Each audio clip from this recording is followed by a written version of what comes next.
Good morning, or whatever it is, wherever you are. So, first of all, we've got patch conflict. I might also have to put the git command in here somewhere, because this is gonna get old real quick. It was okay in the script, and maybe the answer is just you make a script to do that obtuse command. But the new version of Git really kind of breaks my workflow here.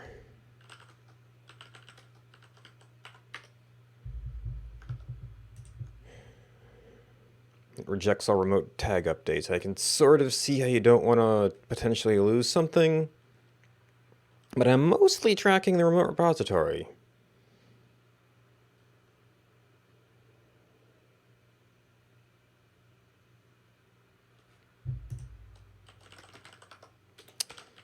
Alright, so what the heck did we have conflict here? Why was this a conflict, though?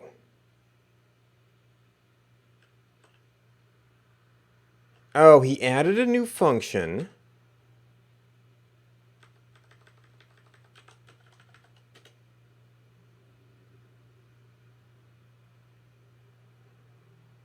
Huh? Did he, like, rearrange some code here? Oh, maybe that was the bottom of it. Maybe this is the bottom. Is same floor. Is same road. And I added a new function in the same place he added a new function.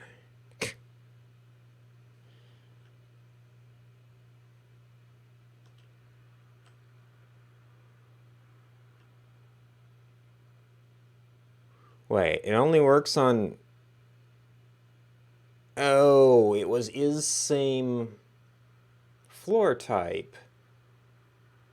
But all the roads have stylized differences.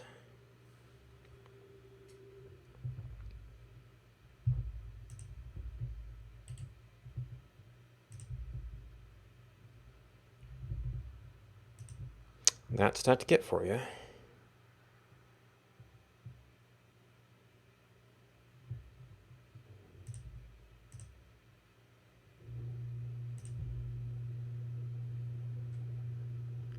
Right, because we're in the middle of a patch update. Oh, okay. So this is client change as well.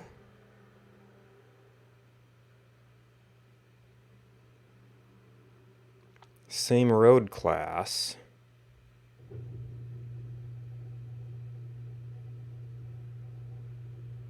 is same floor is same road. Same floor is same road. I don't know where same road class came from. Same floor is same road. mmap floors equals same road class, blah, blah, blah, blah. Okay, so there's a function for making that comparison.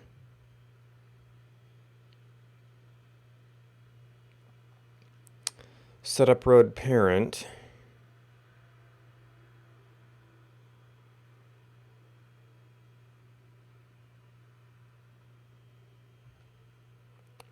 Road parent.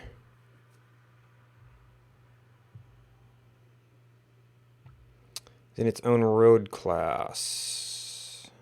Or ID of other object.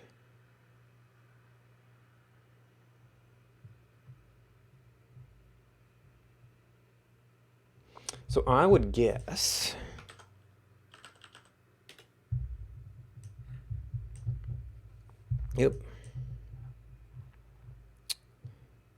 road 4426, 4426, 4426, which would probably, that is 4426, defines the road class. Yeah, somebody was saying that the corners weren't working properly.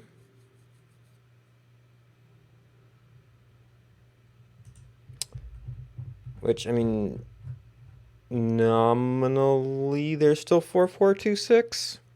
Maybe the no cover is messing it up.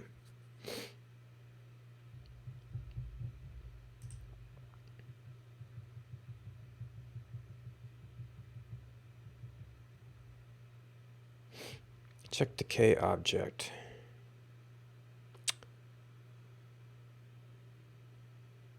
Oh. What was a server?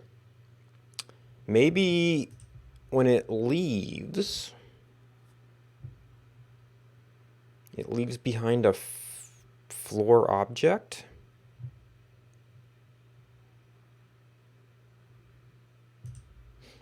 Running paver, that's how to get.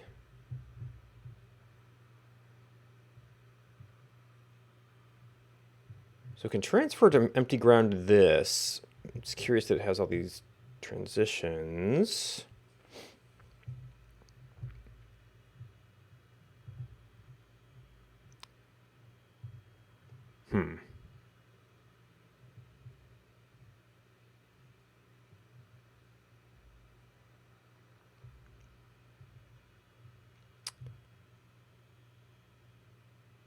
Oh, I wonder if there's something like the road item.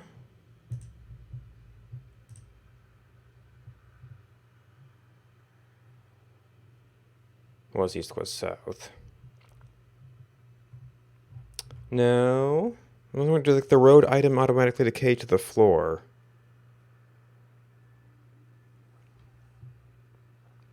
It actually doesn't have the floor flag in it.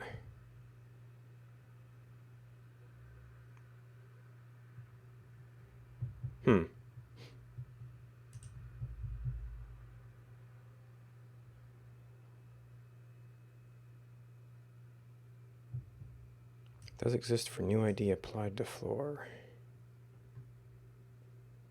Oh, that might be for the paver going over other existing floors in order to get the striping right. And then this is all server stuff. Same road class again.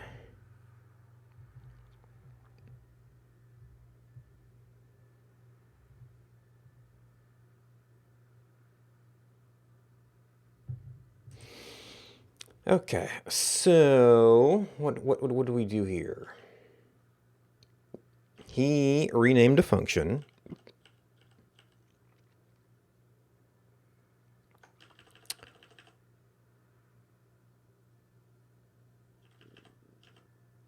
And I think my function was above his function.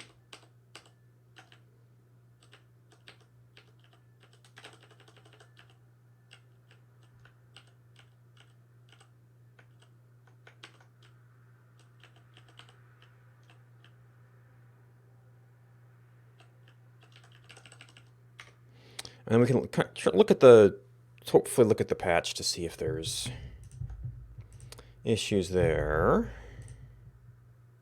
Or if the spacing is weird. Oh, you know what? I don't need the tail logs in this. This is from something else.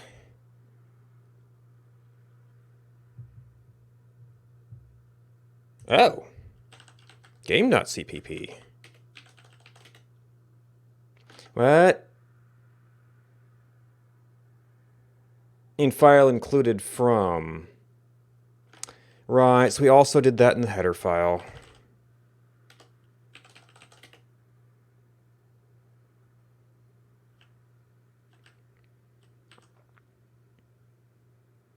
So I had this.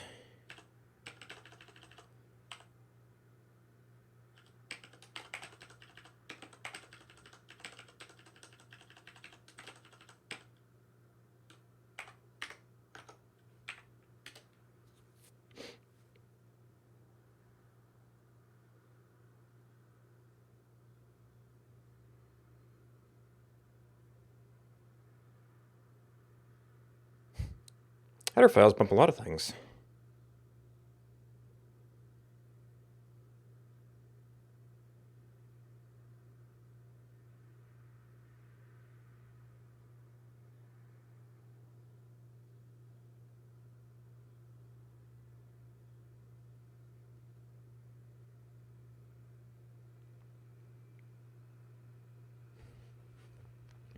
Now, yeah, I didn't actually start the server yet. In fact, I don't even have the window up for that yet. Let's see. Was I actually doing this in WSO? Or was this fine? Package server. Valid mount config for volume.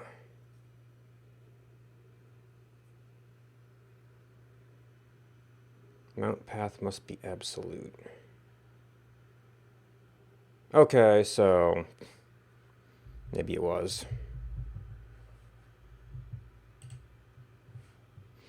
Was that modifier key? Shift.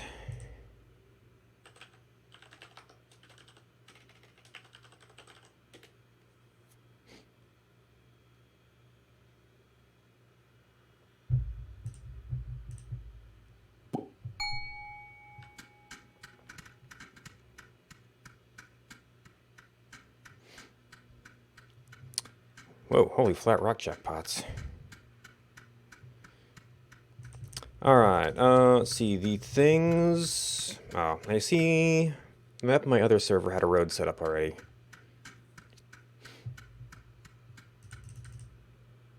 And this actually is a floor. Let's see, is this... That's a reasonably good spot.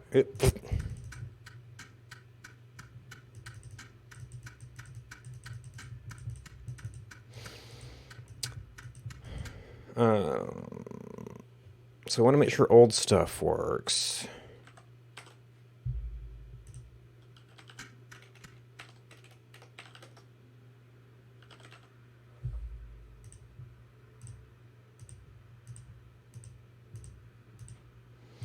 A lot of flat rock stuff.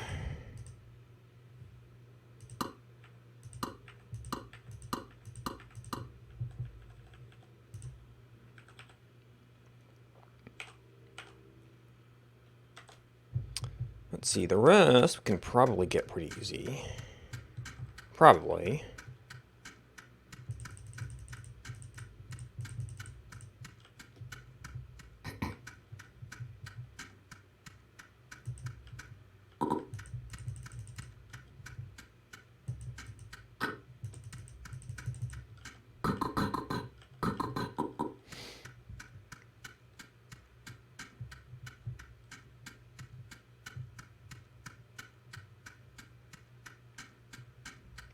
Where did I put my stack?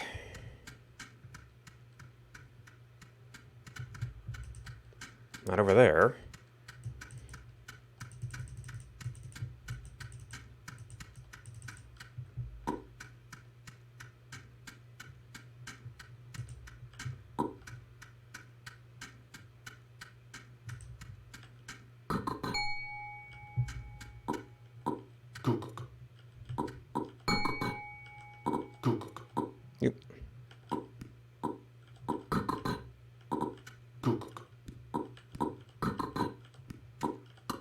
Okay, yeah, you can't pick up those stacks anyway. Oops. So I should have spaced these out better.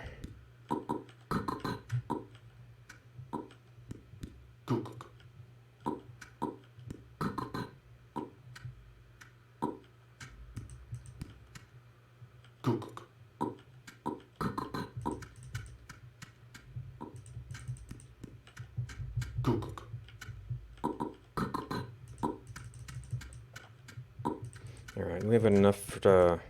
Okay, so there's... Definitely seem to be engaging running, so that's fine. Alright, so patch update.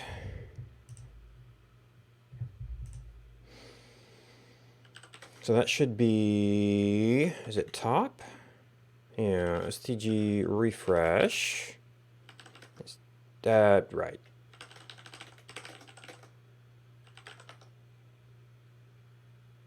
Oh, we want to add game source. Well, those files need to go away.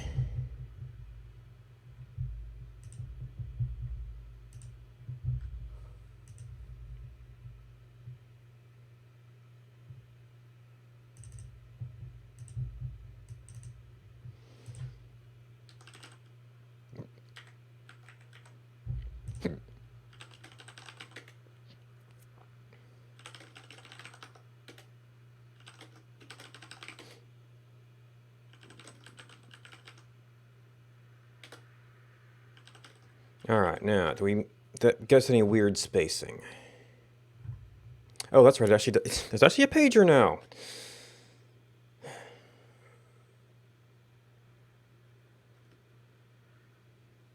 Okay, no extra spacing there.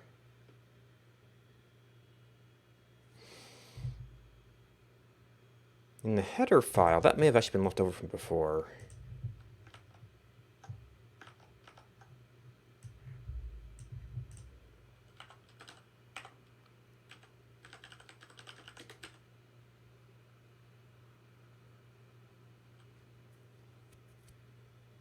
Here.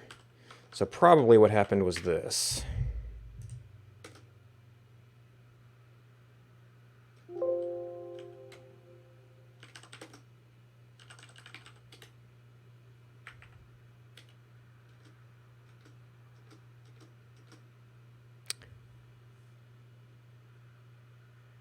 No.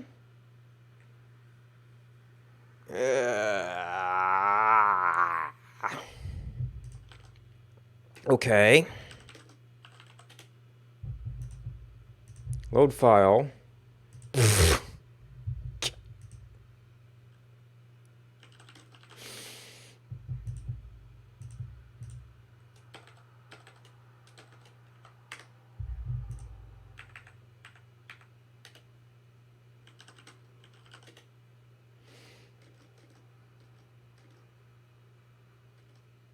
Alright, needless change removed.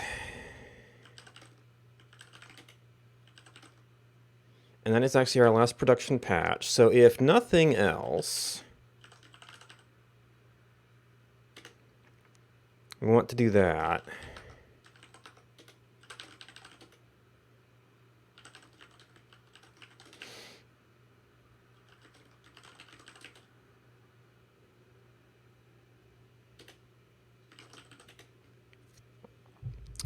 Now, I've got quite the little to-do list of small things that have been bugging the heck out of me.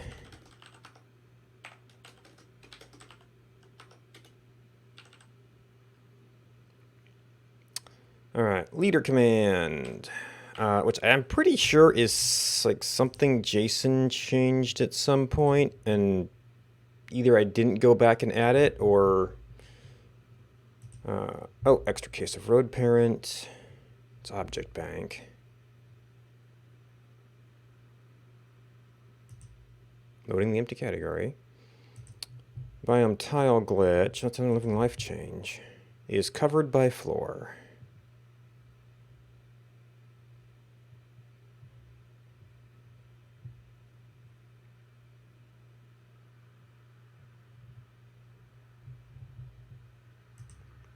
And that's just the version number. So a while ago when he was doing leadership, he came back and he added something that like requested a leader, and maybe I ended up doing like an alternate code path.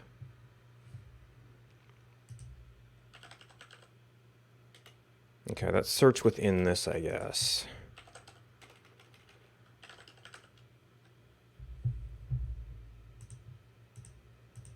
No, that's just you. Gives an arrow to your top leader. Send to server socket lead. Send to server socket. Oh, let's unfollow command. Protocol documentation, server implementation. So what is this? This is somewhere in key down. Show player label, leader label. And this, if it conflicts with anything, it's probably going to be the custom leader.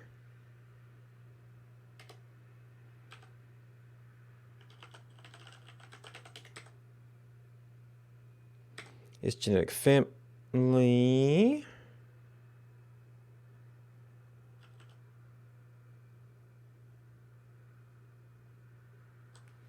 I put a using client tag around that.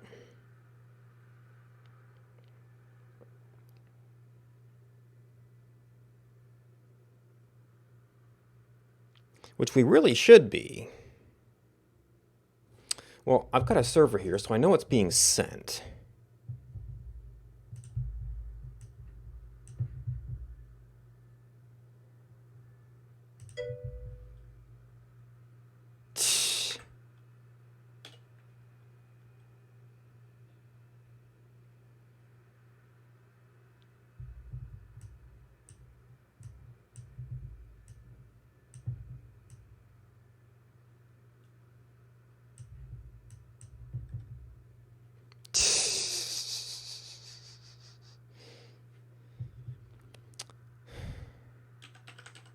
It. Wrong terminal.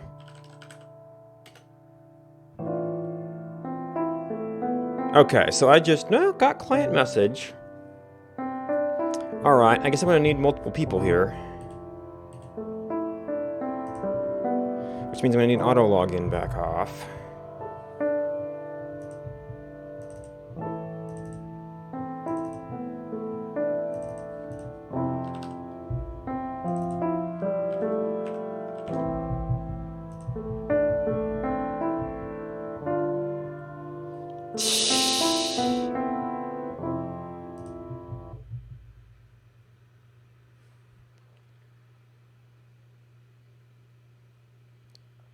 And I might have to try and force extra eaves here. Although, yes, you're a follower.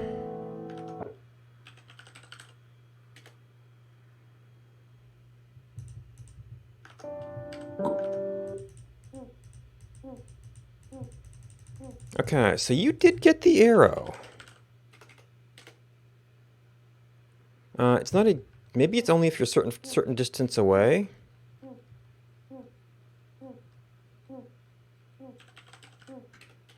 Now, leader. Oh, maybe the issue is it only gives you the message if you're a certain distance away, and I actually am always doing that close enough.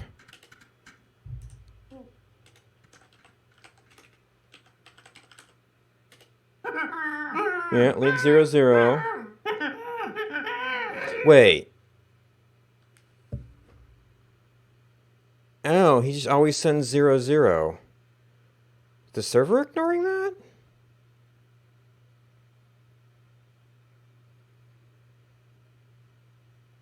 Oh, was it actually typoed? No, it's meters.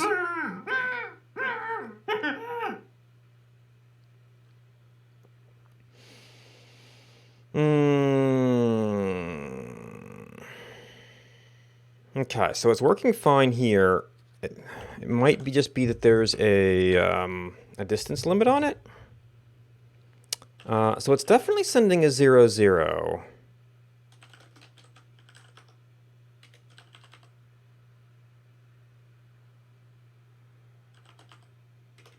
Protocol.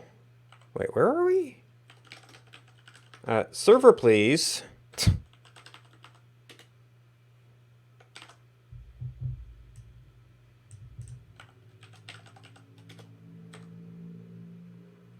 X and Y are ignored. Request the player top leaders.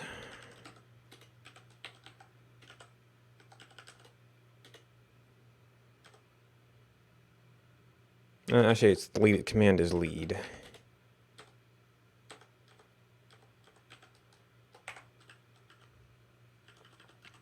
Top leader.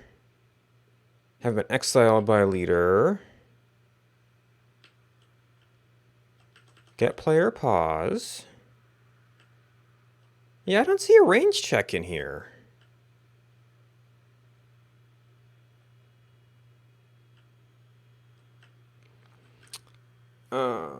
It's a player speech.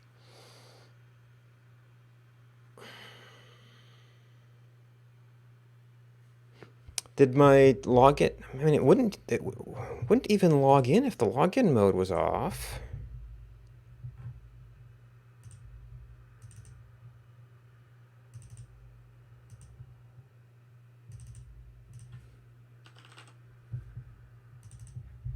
Yeah.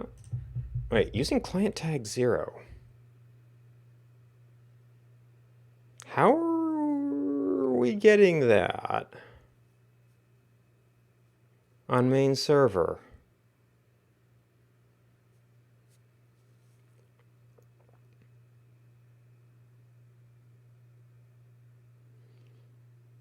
Maybe the main server accepts ones without client tag?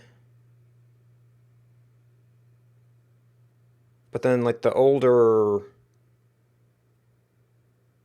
2 hours doesn't accept the new format. I thought it would switch.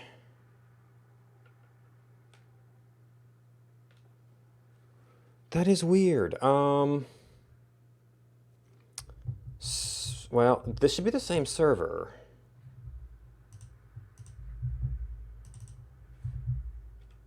No, not auto login.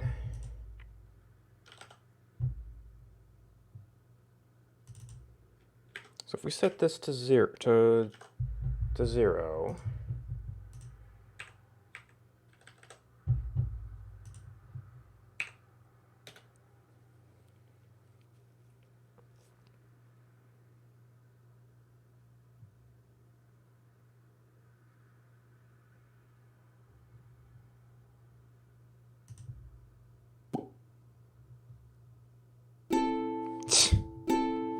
And right, that's right, we were still in the baby.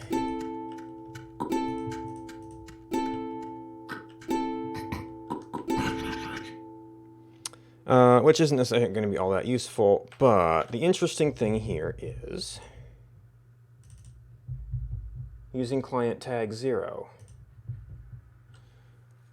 So the server will accept that. We don't, I thought that that would fail and it would go back to the right method. The server is still set up to accept that as a mode. It's not rejecting it, is it? No, because this copy was 1.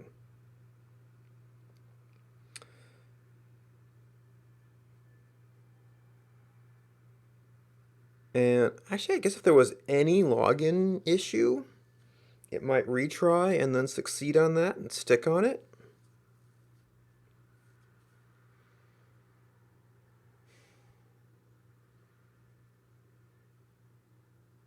So I think I have to always try with client tag first.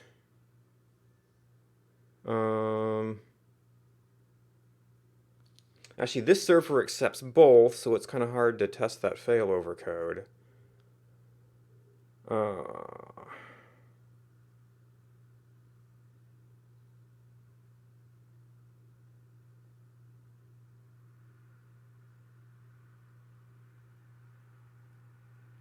I forget like how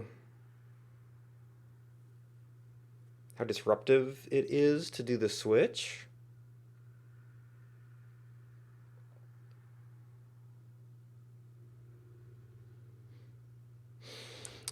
Maybe I can set it up to botch one of the login modes so that it will force a switch.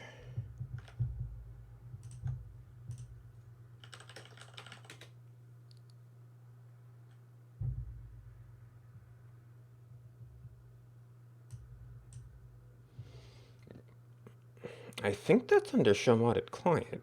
Oh, no, optional client tag.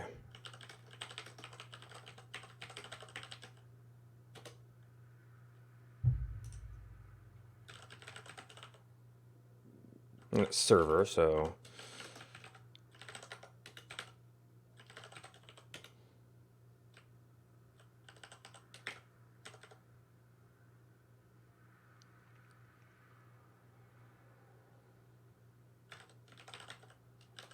Where does that actually get used then? Okay. Login is actually here.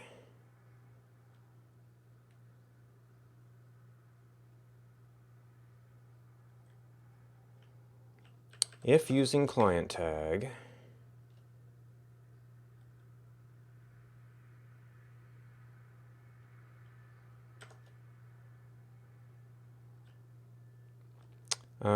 Else. So we've got login. We've got login with client tag, login without client tag.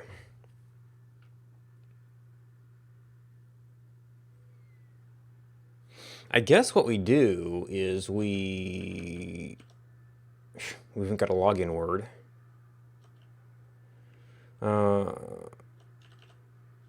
We botch this up and then set it to do using client tag.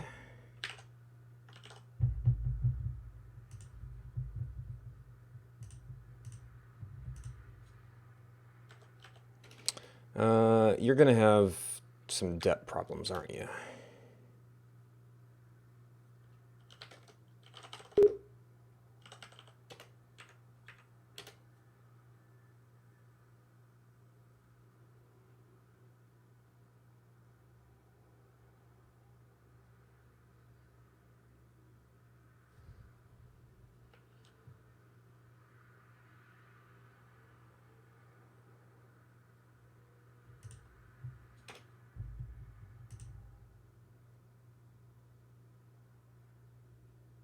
Yeah.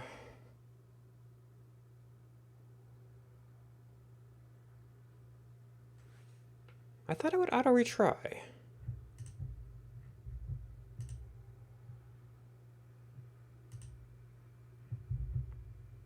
Oh. I thought that was just because my food was too slow. I've got some other kind of problem here.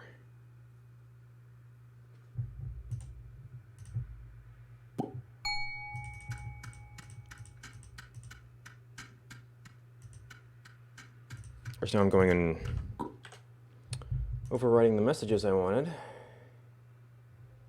Got connection. Wait.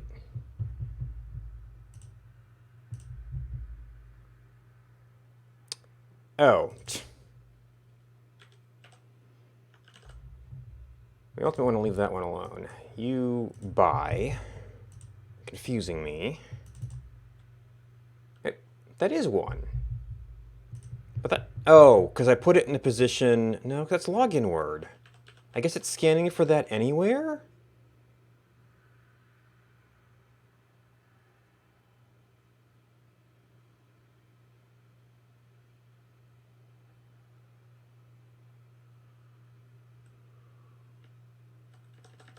Okay, how about...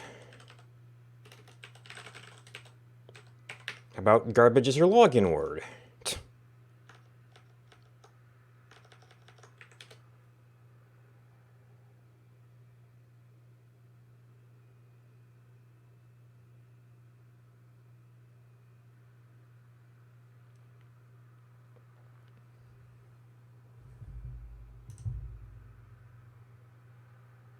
Okay, so there was a little beat there.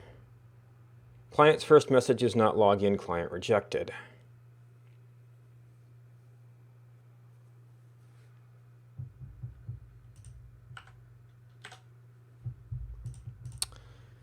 So that is going to be a little bit rough on the server.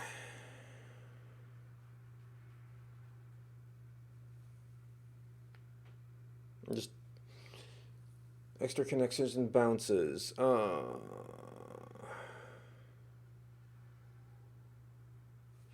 I don't know how else to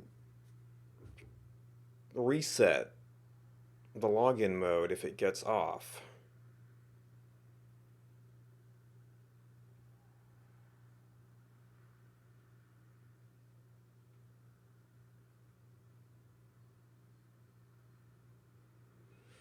And it was probably something where, like, there was a server problem, it failed once, retried down to the other one, and then the next login succeeded, so it was fine.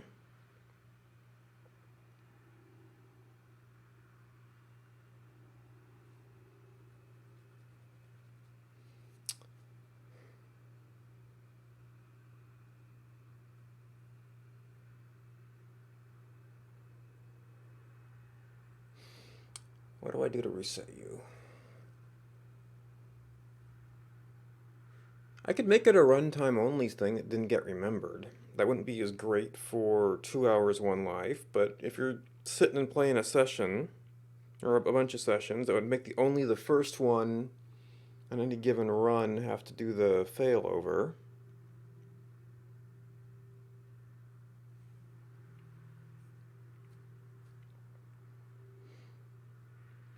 Uh, Maybe I just don't auto-update it.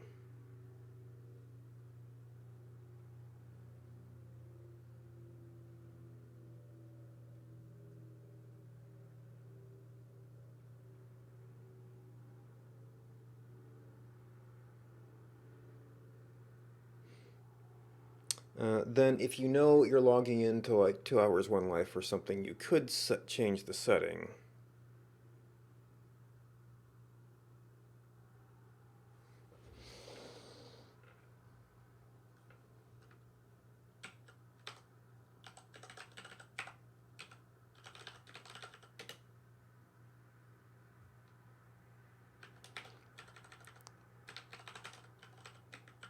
Do we do anything with this? Past success.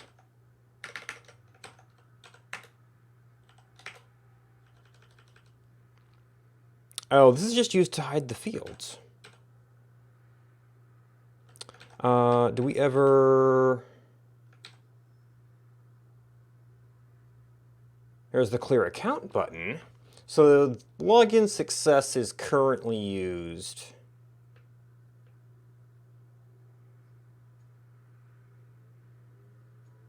To record if we got a successful login information. I think we would kind of follow that. But we do this every time. We set success every time we log in right now. Is past success? No, because it's a count page that reads it.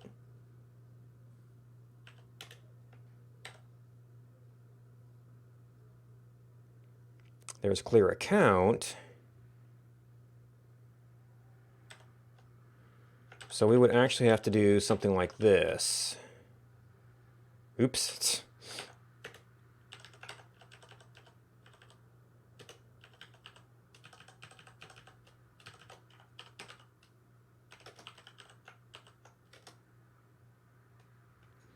If not past success,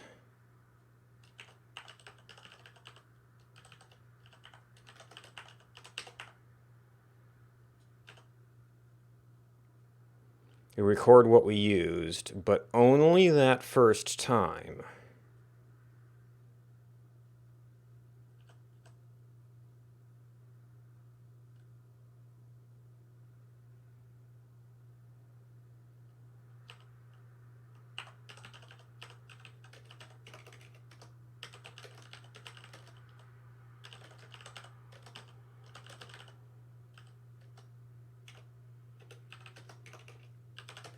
Uh,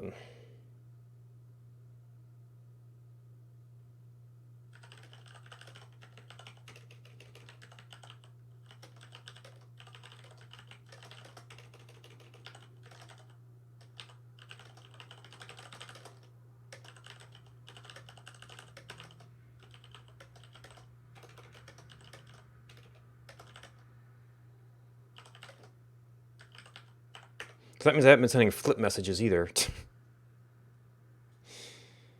And there's some other things I haven't toggled on.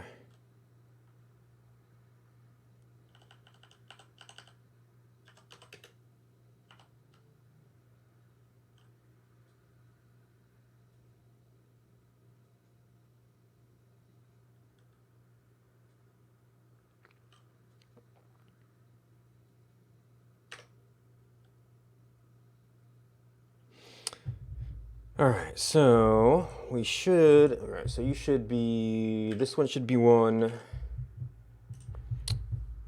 I need to make sure. I think I ended up changing this while I was testing stuff.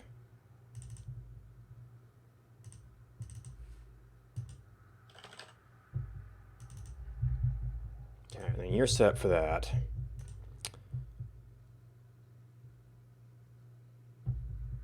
And the leader ping was actually working here. Too many windows.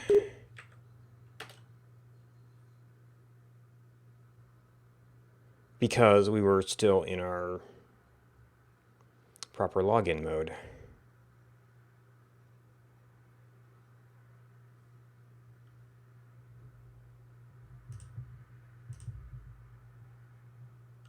Okay, so you're still here. Oh, you're right. We don't have any other updates.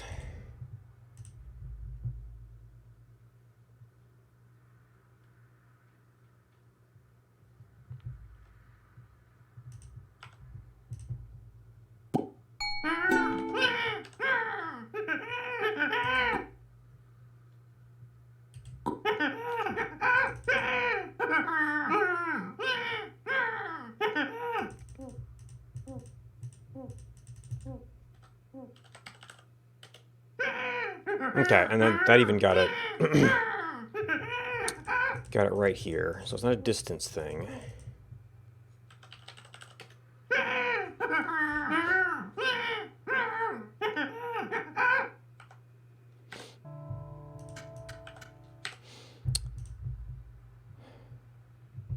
All right. So that should just be.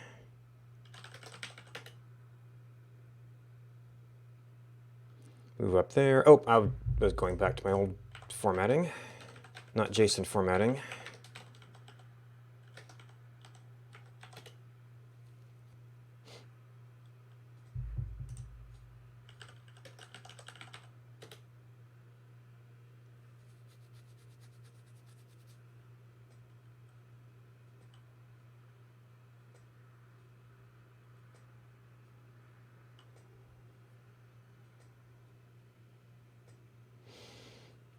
All right, so that is just a straight up bug fix.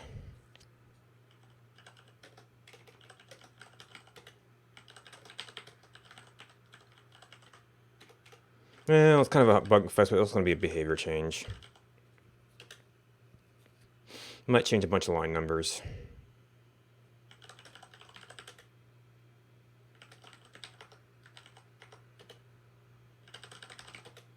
Yeah.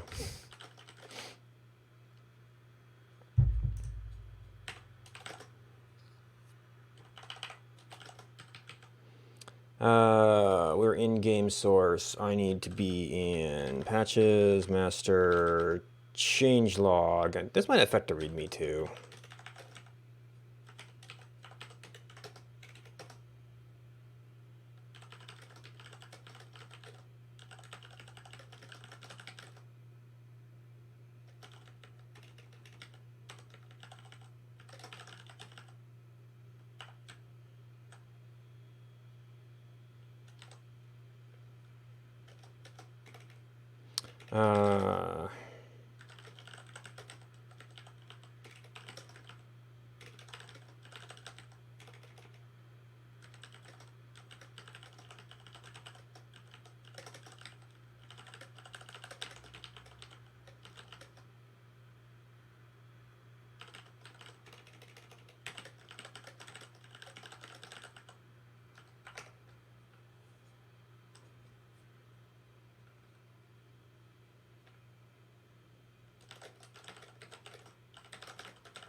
Want to check using client tag.ini.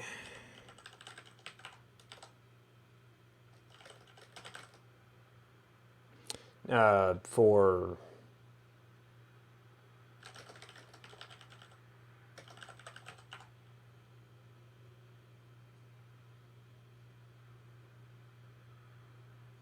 servers.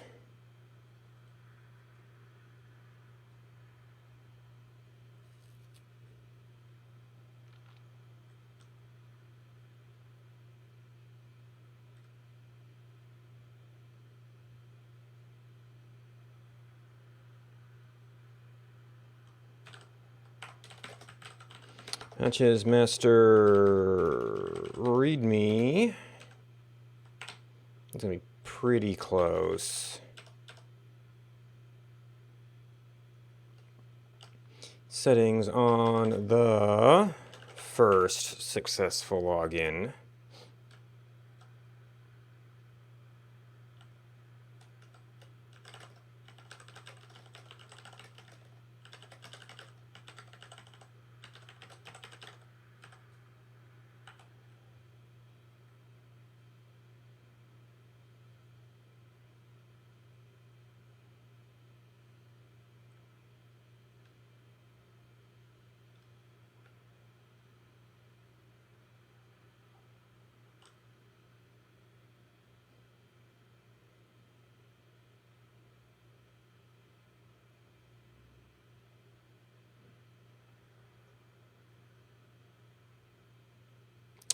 Let's see.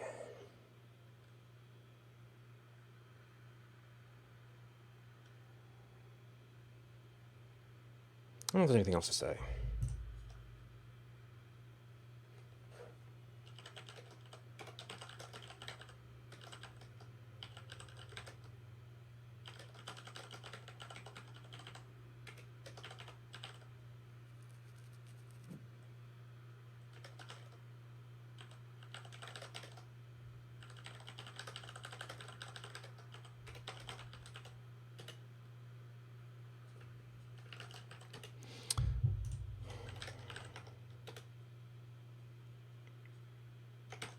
What?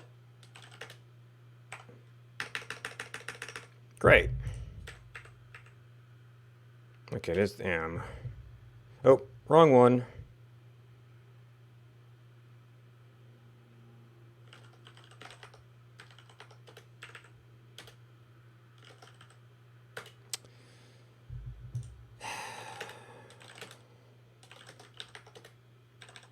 All right, so that should take care of leader command. We have leftover arrows to picked up tiles. So that is going to be object search.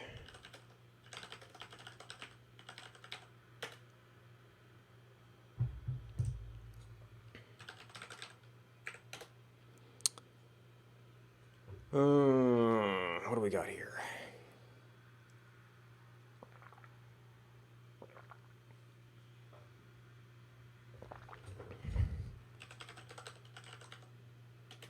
Object search string.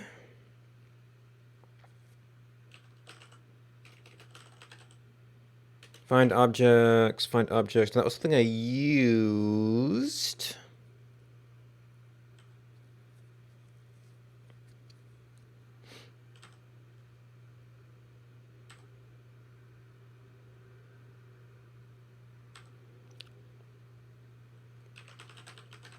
It's going to relate to sought objects.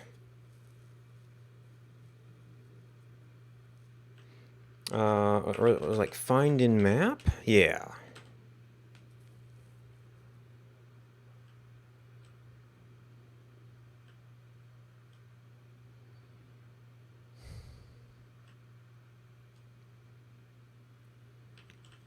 If found, add search location slip. Now, we do want to keep that pointer up if we like go out of map scope. So it might be that the search location slip has to monitor its spot. Or I guess what I'm wanting to care about is map updates.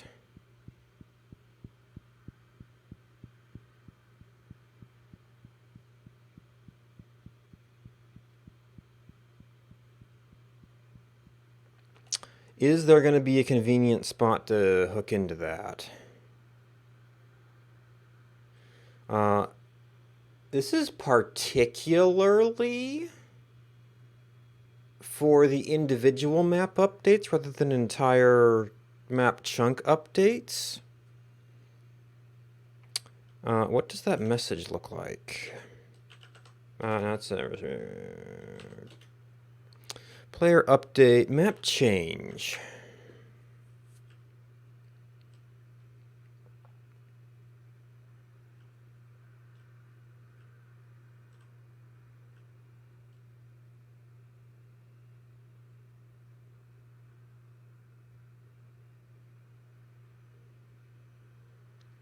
Holding message, so that is pending messages pushed, so it's not actually evaluated yet.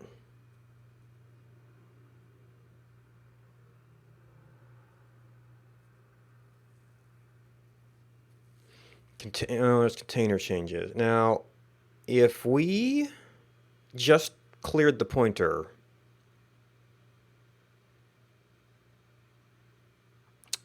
find in map should pick it up again if there was still a detectable thing.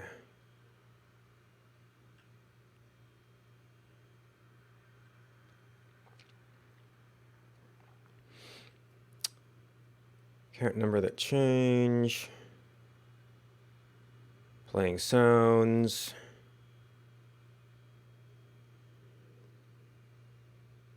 A single int. This cell moved from somewhere.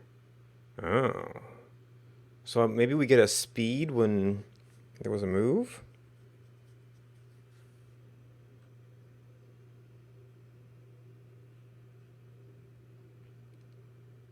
This is very involved logic, unfortunately. Oop. I think our player just died. Yep. Well, it didn't crash us, at least.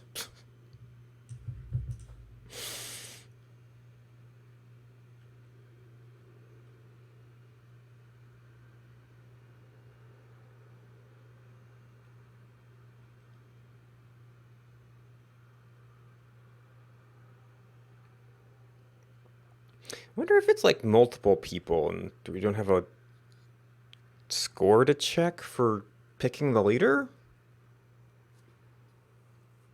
Put old object back in place for now. Map change is not for a moving object, and the old object is still busy arriving at the destination when you change what is happening.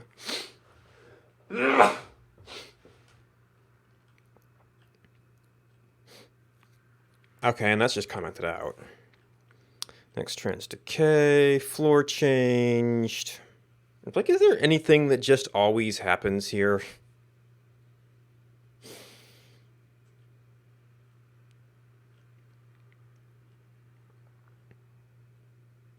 Home marker has been set or removed, so maybe it's kind of down in down in this stuff. ID change is not just a player setting an object down. Okay, so that's... Oh. So I'm particularly interested in... Well, new ID not equal to 0. So that's not... One of the things we want to catch is pick up. Locally stored flip for this tile.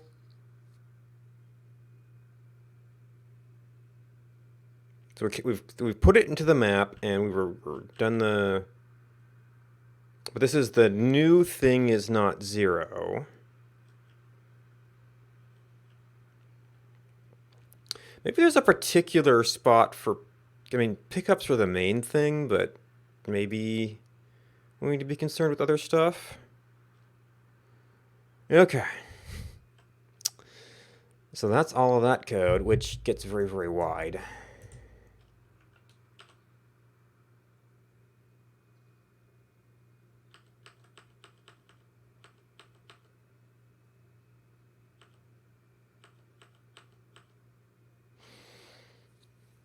Okay, there is a new object at the tile.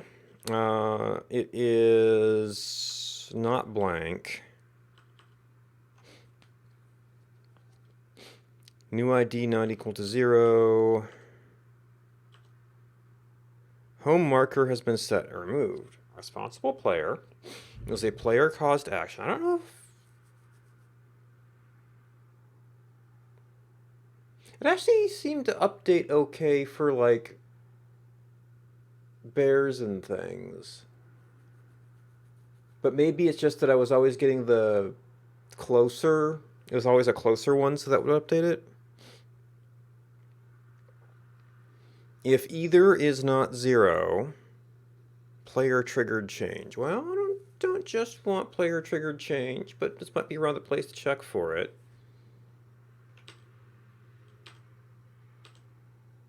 Old greater than 0 and old equals new ID. And if either is not equal to 0 and responsible player is us,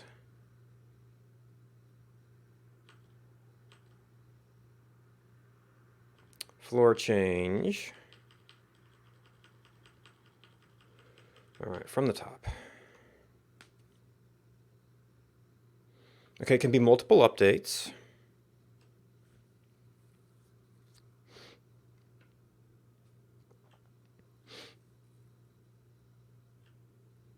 Object floor. Holding message, continue.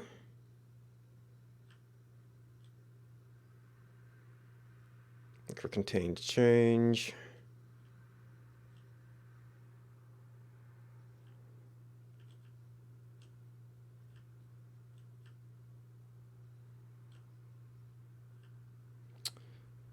Single in, this cell moved from somewhere. Which maybe we might want to include that. It's not map move offset, so we're still doing that. Else, don't care. Floor changed. Photo triggered. Change container, responsible player's hand is now empty. No one dropped this. Our placement status changed.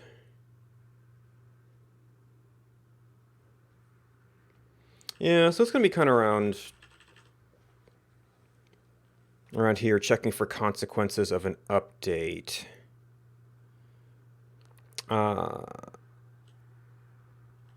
Okay, so we've got an X and a Y.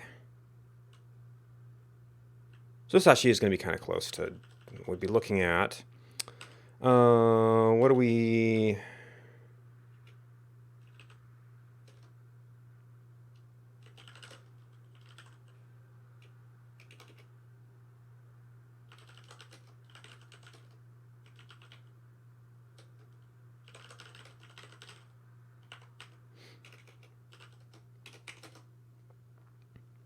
So this tile changed.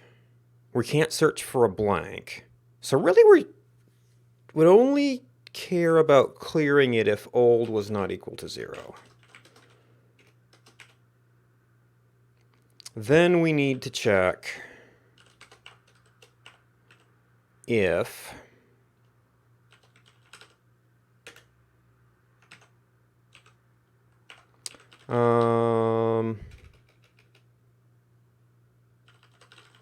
some kind of location slip. Update person, it would be an object location slip? No.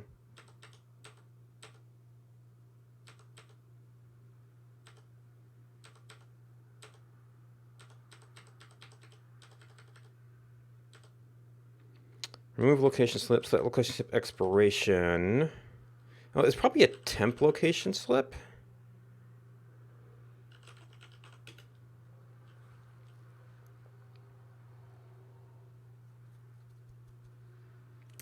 Then how do we identify that it's one that needs to get updated?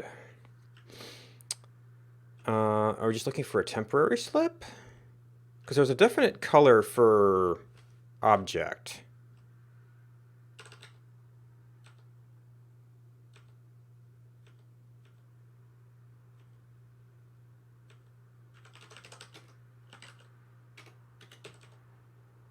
Object search. Well, I guess it's actually find in map that does that, doesn't it?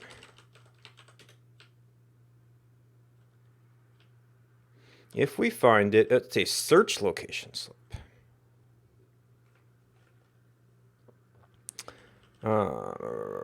Location slips. So we're adding that. If we have a slip up, then we update that and extend it. Now there are times where we remove location at homeland. Remove home location. I know that there's a thing when we do object search. Search string. Or maybe, does find in map clear it? Remove search location slip. Of course.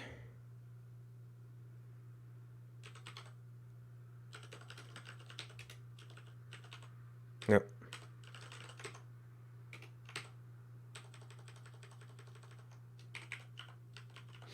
Now we want to check to see if this is actually that spot. Which is actually going to be a little bit awkward because this doesn't check this location.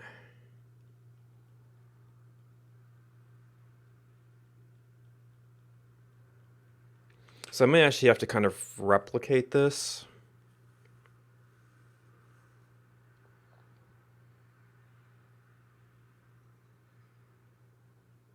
No, I didn't actually deal with removing it here. Hey, Lost Scholar. I could be sleeping better. Otherwise, I guess it's going okay.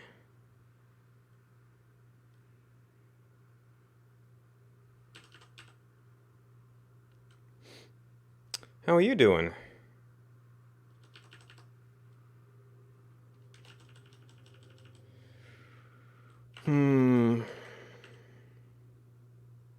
I've got some things that remove certain locations, but I don't think any of them necessarily have their filters to say it's this particular Simcast New Day.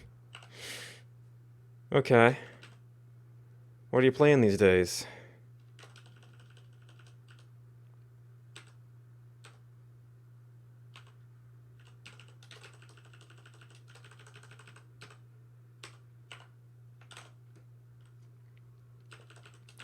If P search and P... shoot. Conan Exiles, okay.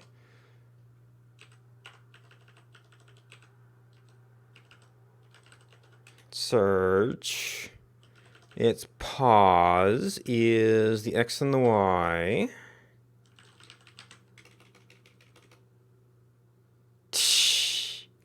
Okay. Yeah. It's definitely a different game.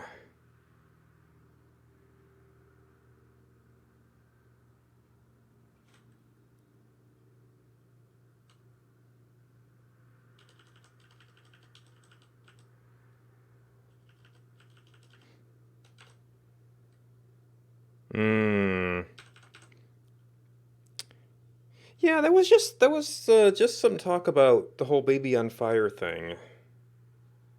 Uh, is there particular details that you miss? Maybe relevant to that conversation.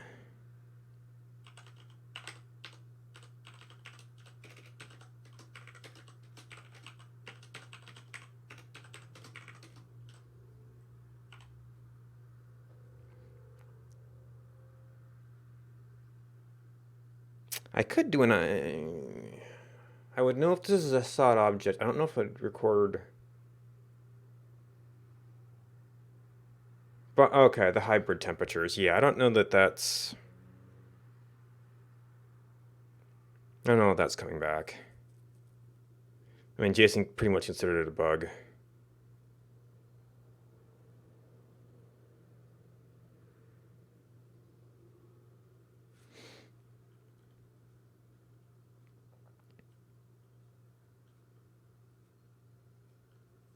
I mean, I wouldn't mind seeing a return to the more instant update when you could actually like put on a piece of clothing and immediately tell if it was better or worse.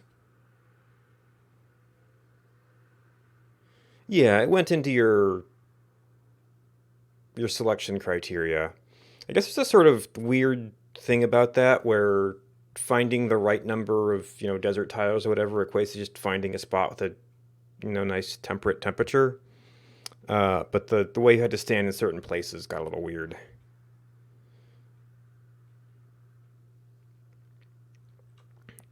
And buildings are still. I think somebody described it as more about keeping other stuff out of the space than keeping heat in or anything.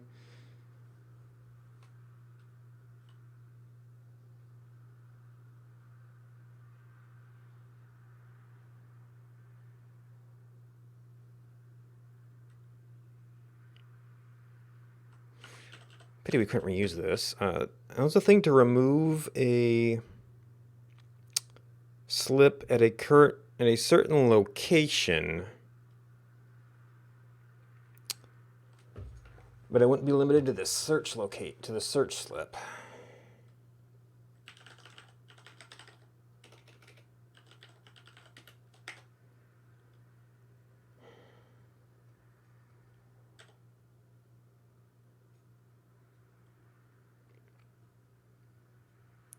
And that's just a straight up.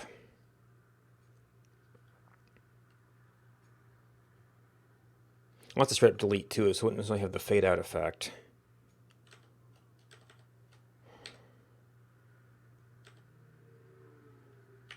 Well, that'll do it. It's just lots of implementation all over the place.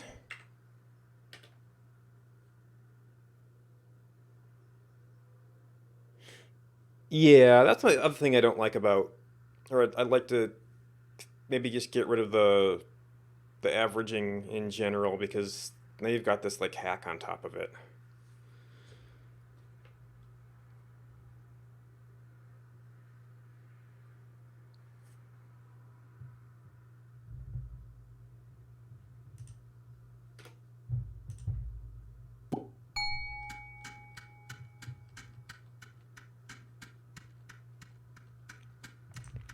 All right, so we were testing search. Well, there's lots of flat rocks around here. I'm cleaning up a bunch of things that have been annoying me for a little bit in my update. Okay, so it cleared that one. I don't know that it immediately updated. Yeah, so maybe I only did find in map on moves? In which case I might need to do a research when this happens. Let's find something a little bit less common.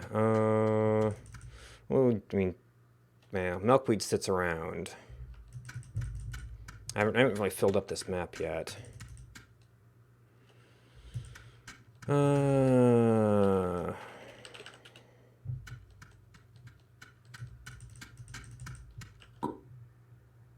Okay, so that one did find another.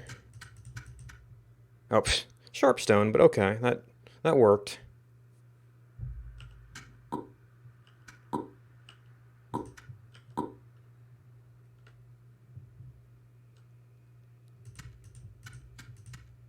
Okay. Oh, so the arrow doesn't immediately update. The location slip does. So what are we doing with the arrows? Is that a sought objects thing? Well, that might be a find map thing.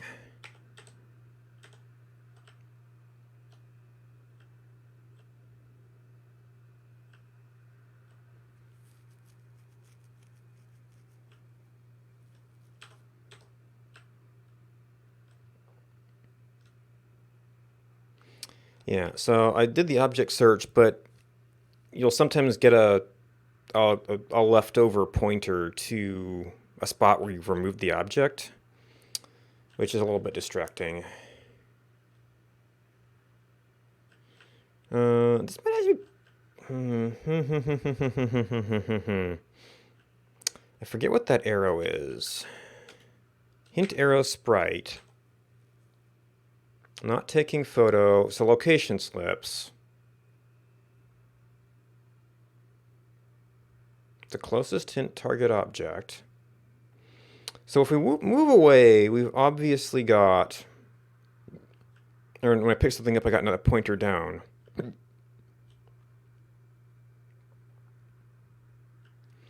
Maybe because it didn't animate out?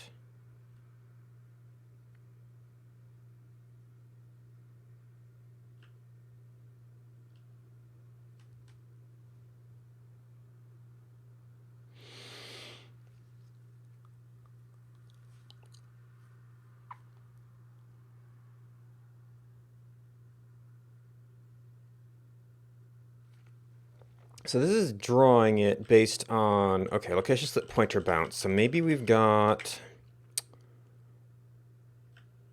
some state going on here.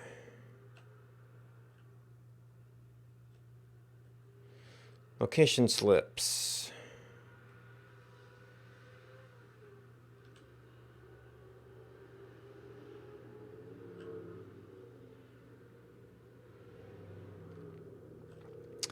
Ancient, temporary. Not ancient. If it's temporary and we're close. And not hidden.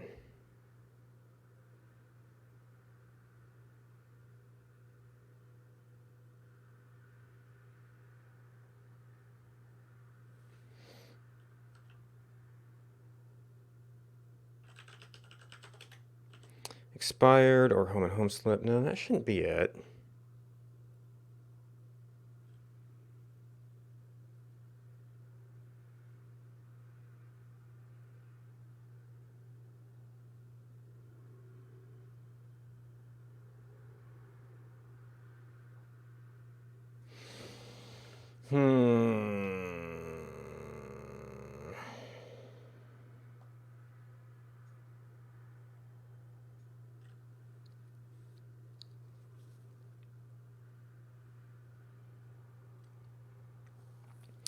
I wonder if there is something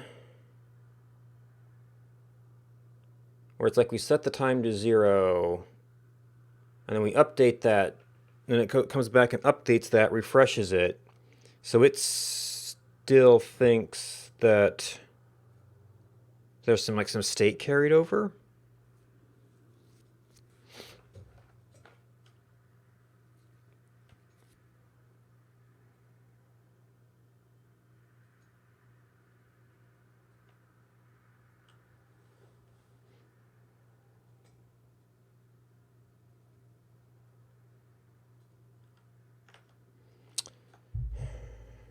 How big of a problem is that, though?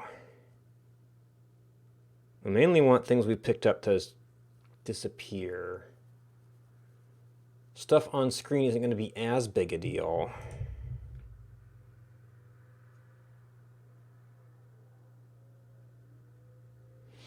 This seems going to be kind of a nasty one to trace down.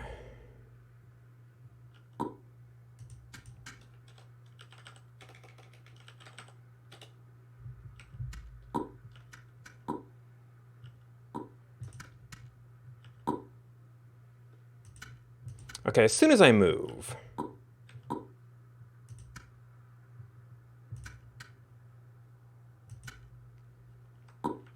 So is that, have I limited find and map to, what's a step?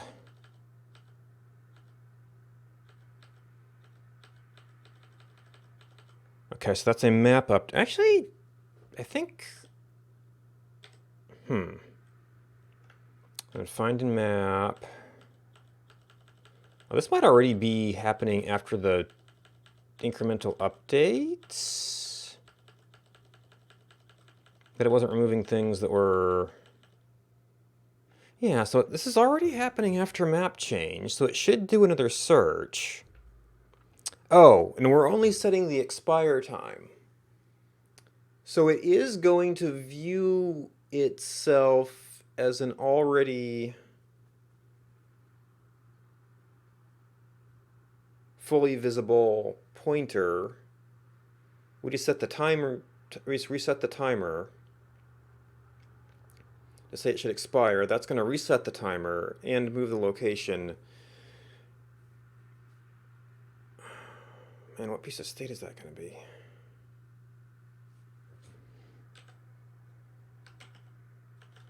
And search, location slip, temporary expire, ETA. If we found it, we update the position. Ah, old hint arrow. If pointer fade greater than 0, and the position should be different if we're updating it.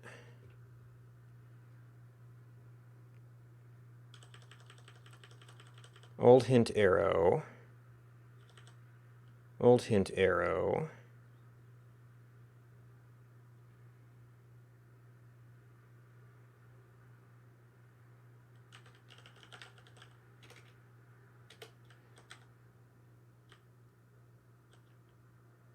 But that does do that instead of giving us a clean slate. Pause offset, probably fine.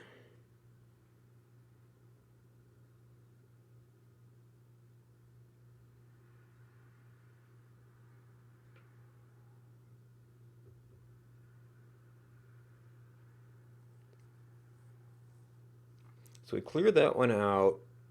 The command should run another search, and we saw the distance slips come up.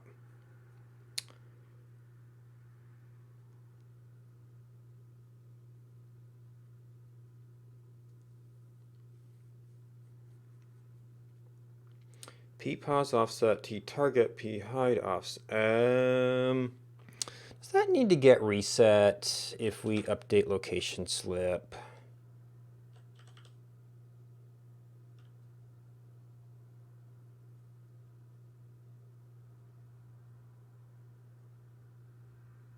And it mostly ends up working okay.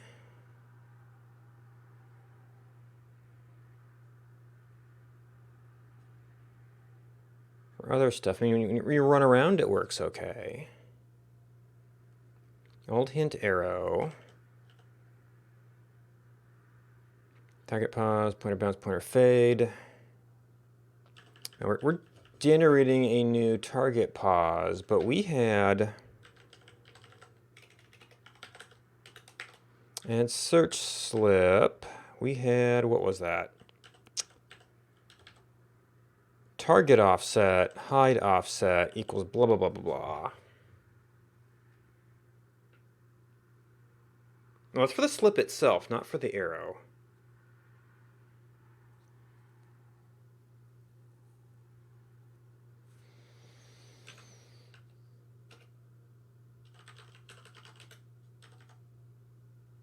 Int arrow sprite. Okay, this is location slips.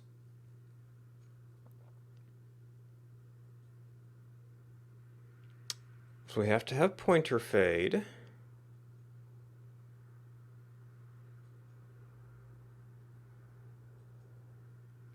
So if it exists, that would be the main thing that would block us.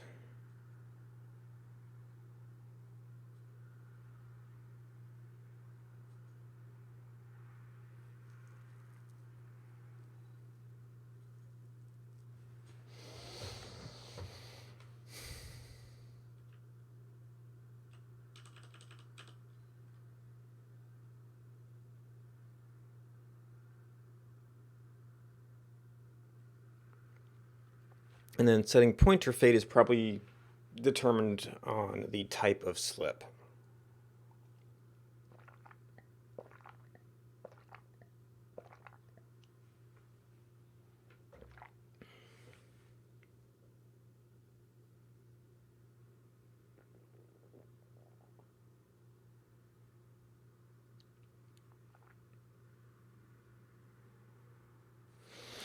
Well, so it's going to hit this for every single... We're not going to have a whole lot in the environment we're running right now. So it's not going to be too bad.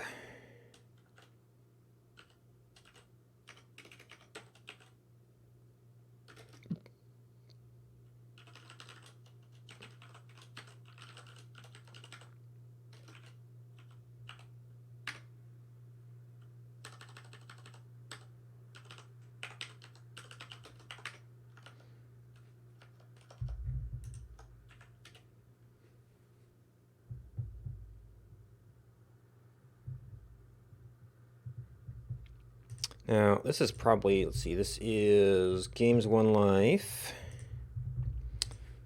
For what we're doing now, we can probably go back to auto login.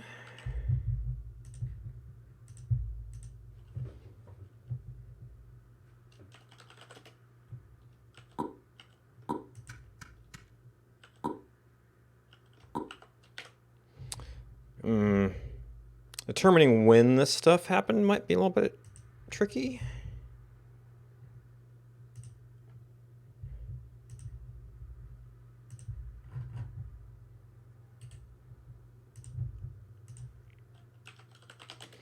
Arrow. Okay, so we go up.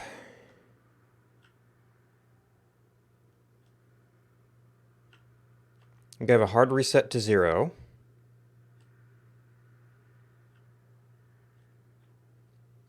Go up.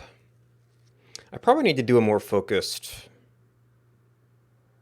test case, although in theory, what is it, like map change is going to be some of the, well, that could be like milkweed.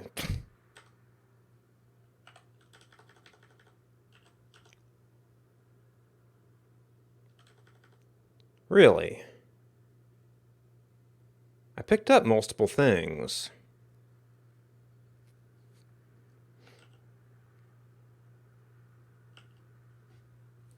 Did I get entire map chunks?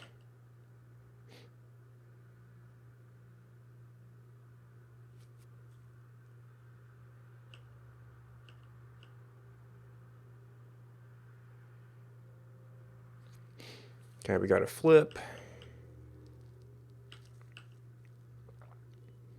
Okay, we got our F. Send message to server use. Player update. Player update. Oh, maybe it's MX map change.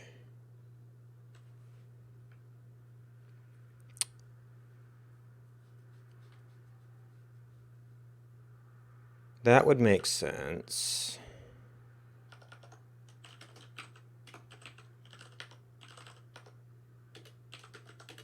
Map change. Okay, so the MC is map chunk. So that's what we're looking for. So this looks like, I mean, we sent our message, we got a player update, we got a map change. We got a whole lot of arrows with 0. So it seems like it is, in fact, something to do with that.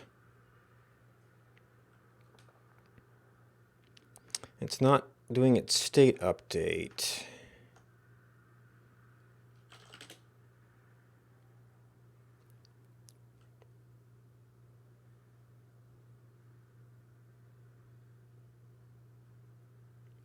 Oh, I wonder if this is a units issue.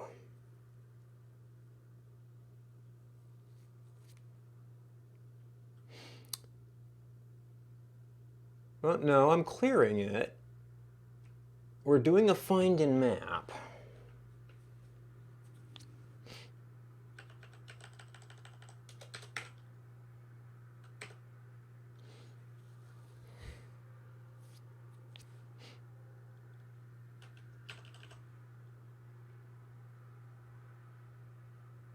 So we should only be updating one slip at a time.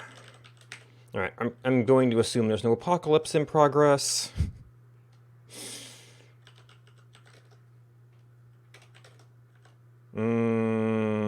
You're Boolean.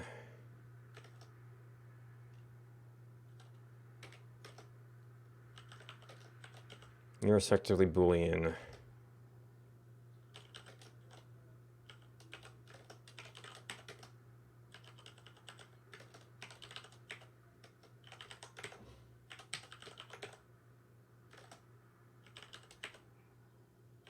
Actually, dist might be float too.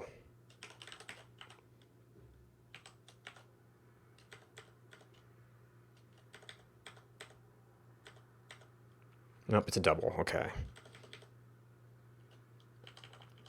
I think that's still fine.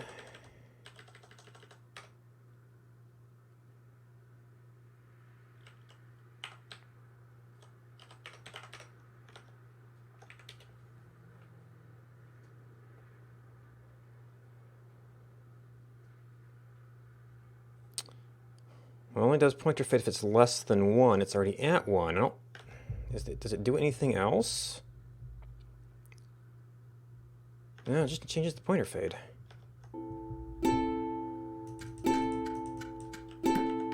Wow.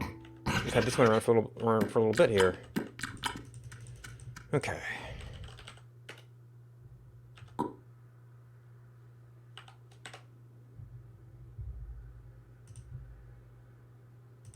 With reduced hunger rate. Alright, so MX. We should be seeing some arrows. And there's our 1-0. Hidden temp. Okay, so it's flipping the hidden flag. Dist 0.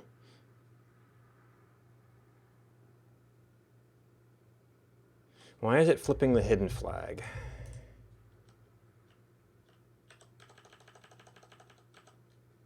I mean, I can see how that could totally be hidden.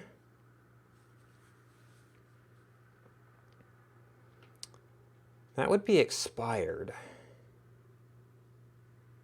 But if we found it in the map,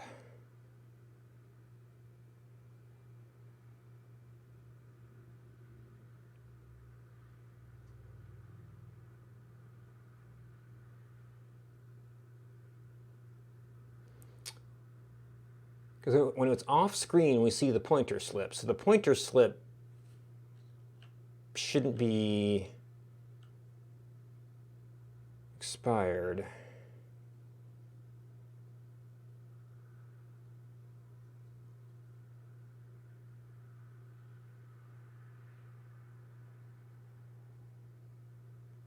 Because I set the ETA to current time.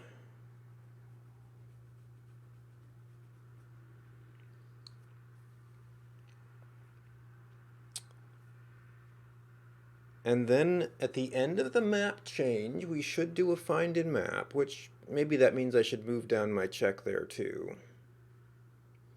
So it's all the object maintenance stuff.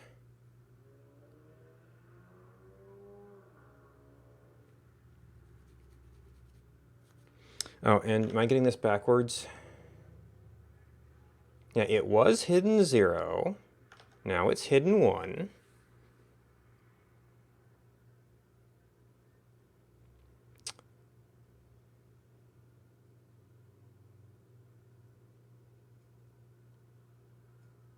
And expired basically means we're letting it fade out before it can be properly freed up. In the expired case.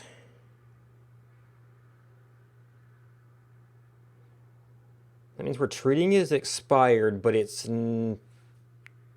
not being removed? Because I'm pretty well, because when we move, we do find in map again.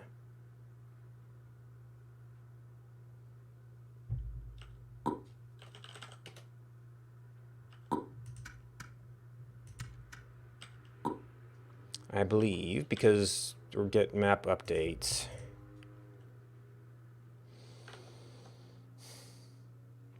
So it's that when we do map change, and then we do this find in map, we should have a location slip that has been marked as expired. This should go through and find something.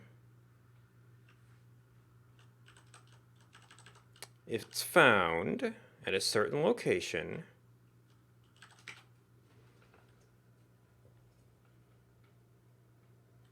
If we have any search location slip, we update the location and update the expire.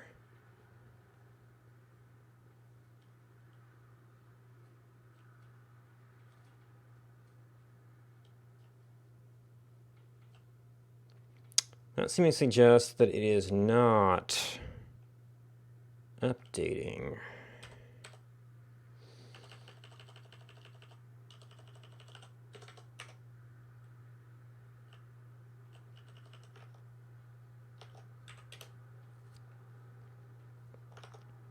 So that's going to flip our found.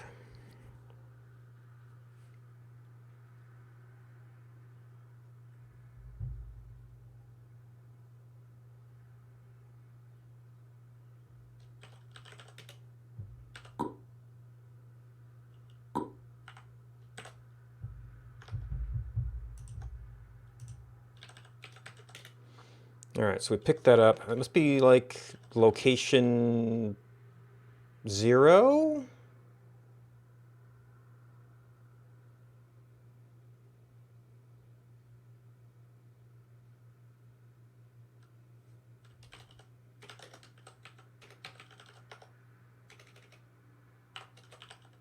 Oh, yeah, you would actually not have easy reference to that.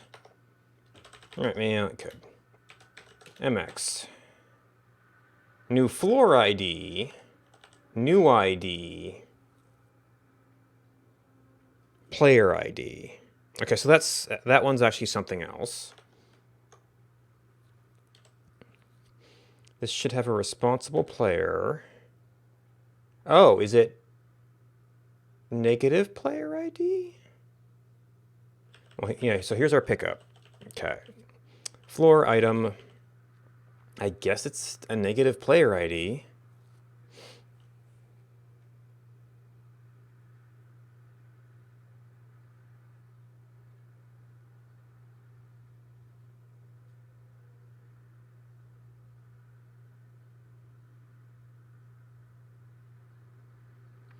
Thirteen, 12, 0.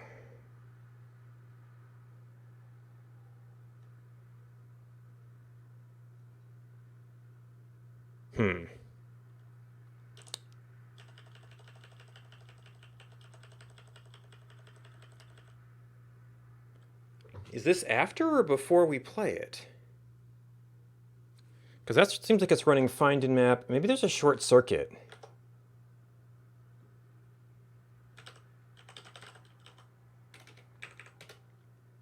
That skips that find and map.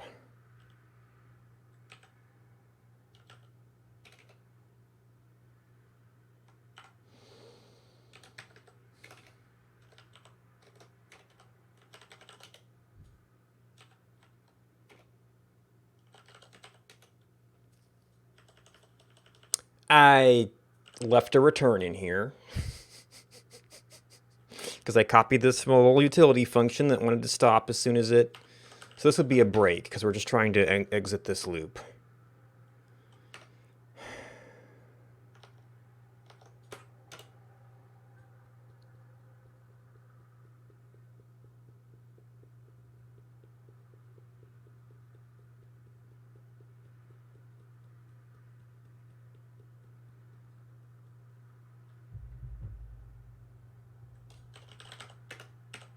And we immediately go to the next one. There we go. Just don't be stupid. All right, so where do we put... we were in find and map.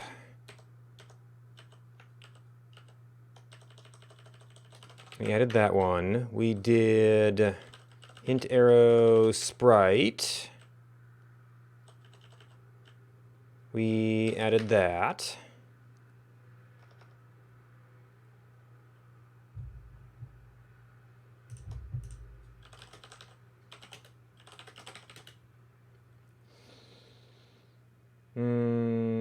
We had an update in our... Is that not supposed to use hidden?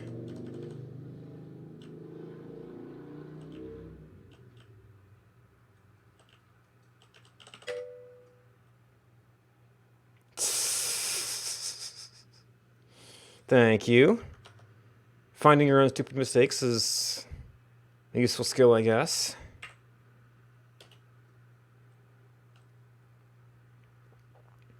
And then we have our one bit of new code that will clear that thing when we pick it up.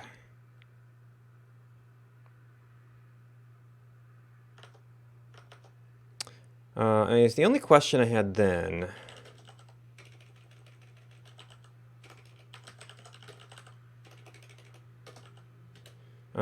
So this is kind of like in home markers and stuff. Should I maybe move this down to where we do our other find and map? Well, that's within the scope of particular XY, so not so much.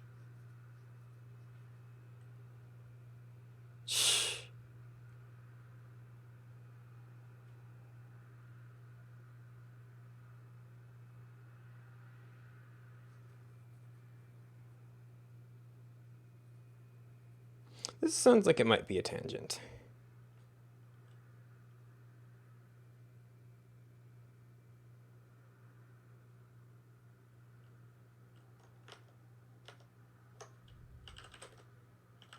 All right, so we are on object search.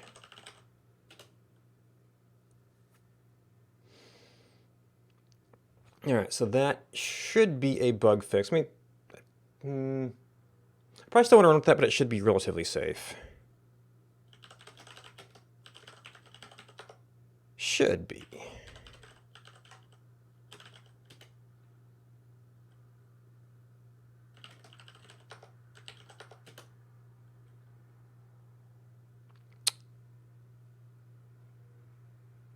That's not, I mean, it's going to be an improvement. It's not really a super observable change.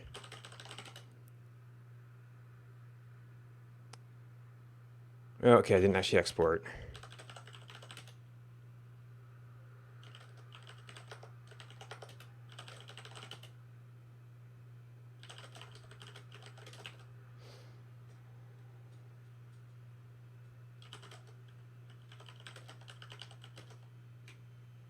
Next goes search arrows after picking something up.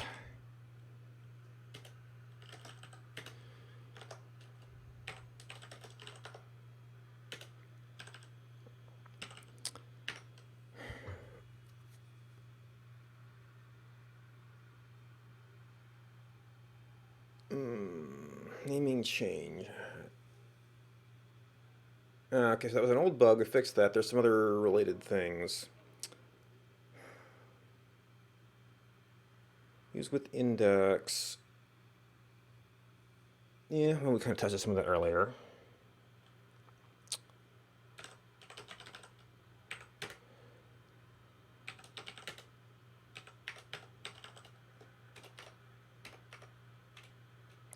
Yeah, backslash, blah, blah, blah. Use.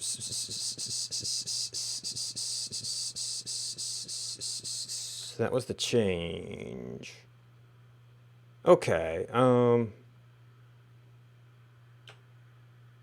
Where's this? This is pointer down. So the server will actually still accept the old use format.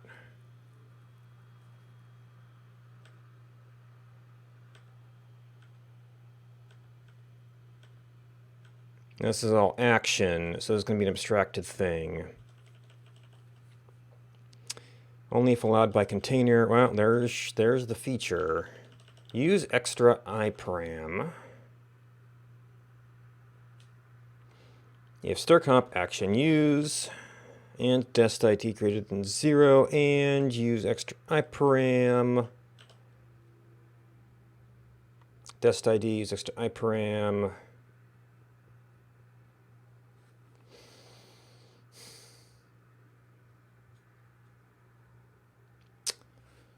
So that's actually going to be a different patch. So we've got kind of a compatibility thing here. You can actually do other patch updates. I still tend to like to run things at their level. So that is...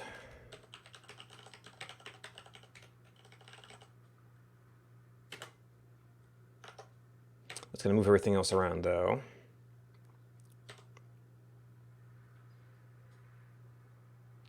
Okay, so the only thing we're super concerned about... Well, I guess I did see Wonder-Use that may have done it directly. So we're going to add... If that's present and we are of a version to use the client tag, which means a newer version, then we can go ahead and add that. But I saw one other thing.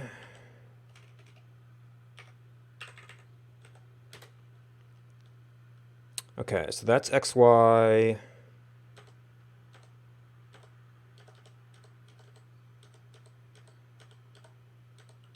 Is it from the top? That's XY.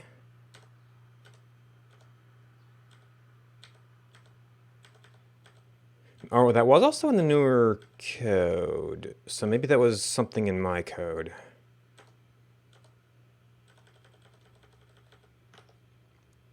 Okay, so I'll have to check that. So I think I'm going to be okay with just a compile check on that one. No.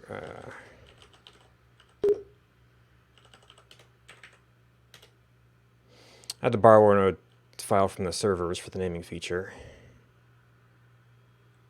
Well, maybe it was a modified one, but anyway, it didn't exist until a certain patch. Okay, it compiles.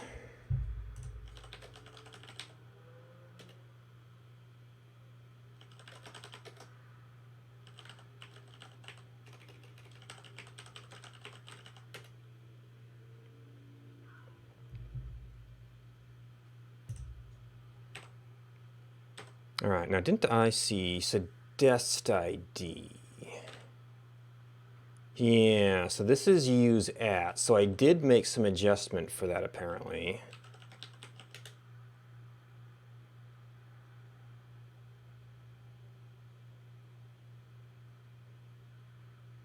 So I've got a parameter.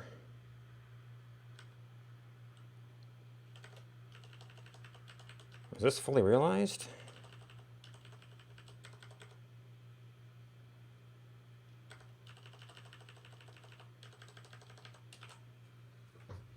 CNAT dest ID. Is that actually a fourth parameter?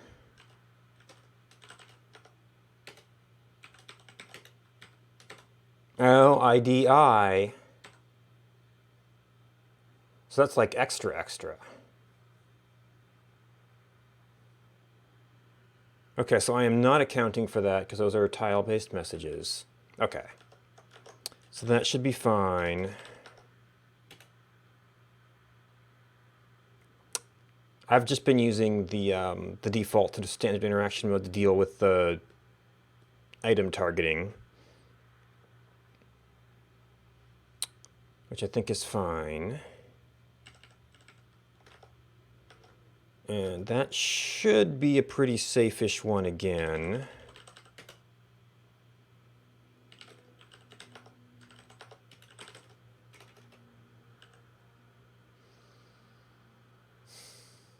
That's sort of a visible change. Oops.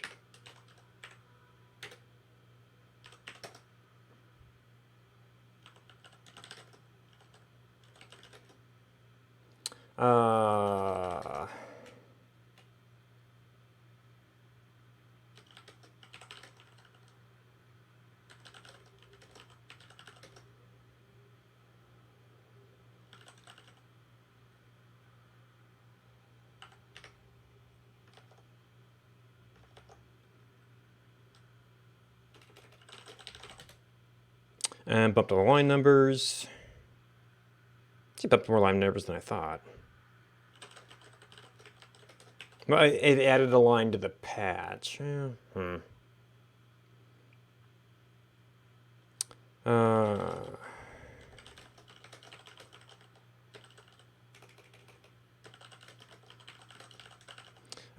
guess what we can do to test this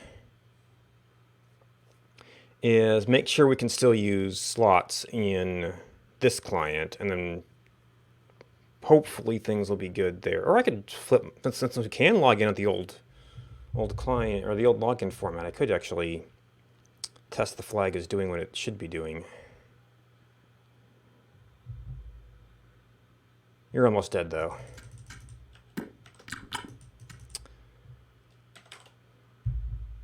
All right, and the thing this works on is a plain old ordinary table.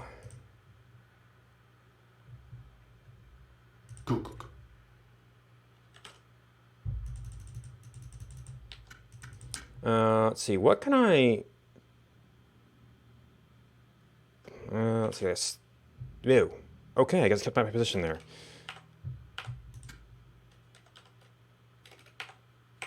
No, not talking, please. A stack of bowls. Yep.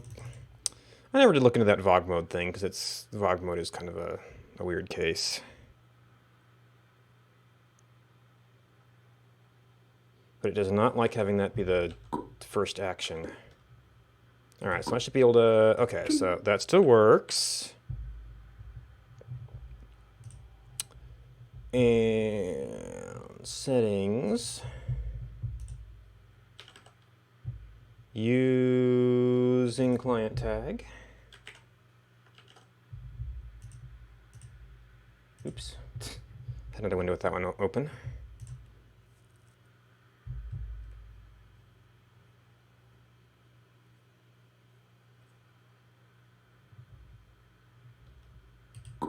Okay, and then that was apparently not sent. All right, yeah. Nope. Get.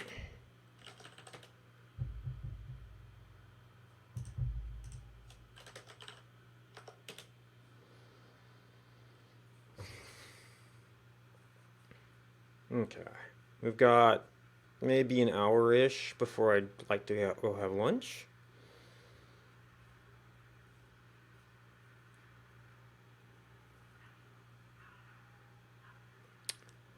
So one of the things I want is feedback about whether I successfully named any item.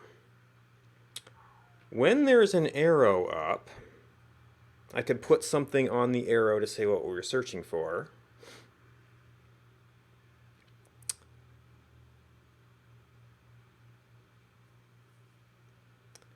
But the thing I'm, if anything, most interested in is, did I select nothing and it's not a valid object name?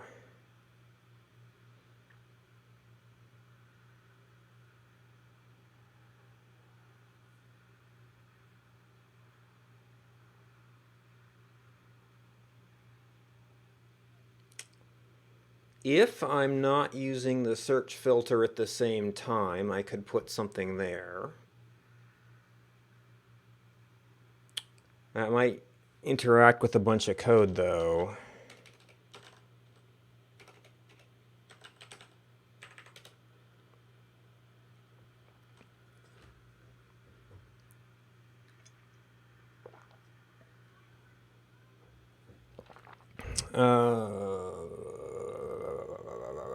What would that be? That would be the no filter match, which, not filter match, which might be a string,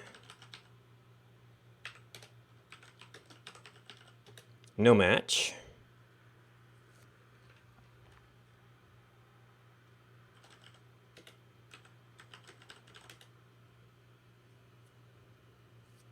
Is hint filter string invalid? That might be relevant. Key equals no match. And this goes, okay, so translate, reason string.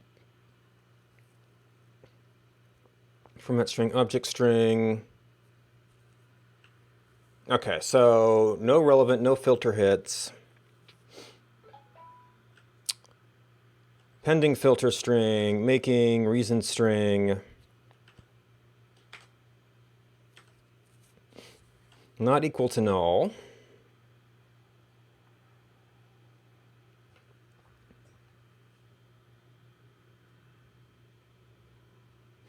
What function is this? This is step. mTarget offset last sheet, mTarget hide offset.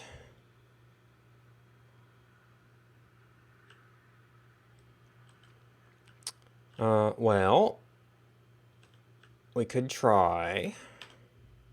Oh, wait, I have to be careful here. This might get deleted.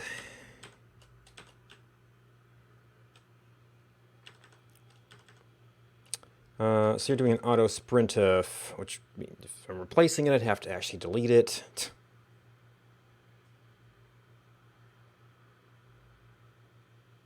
But this isn't an else. Oh, but you're, okay, well, this is taking care of it, and this is double taking care of it.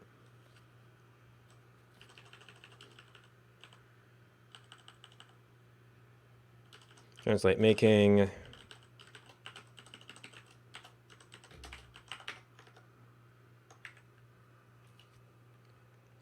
Well, just any condition that puts something in there, move everything up the right way.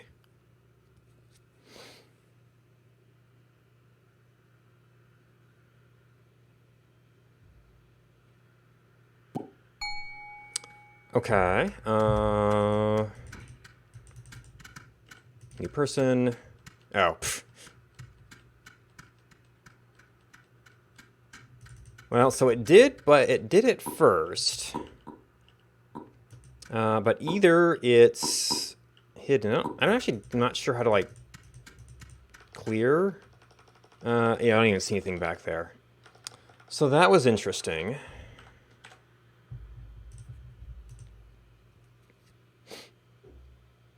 Oh, there's another... Is there something overwrites it here?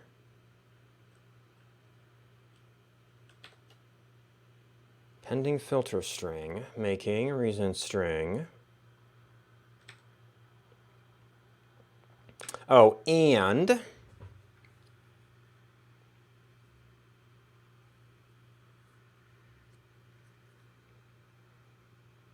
hint message last sheet equals null.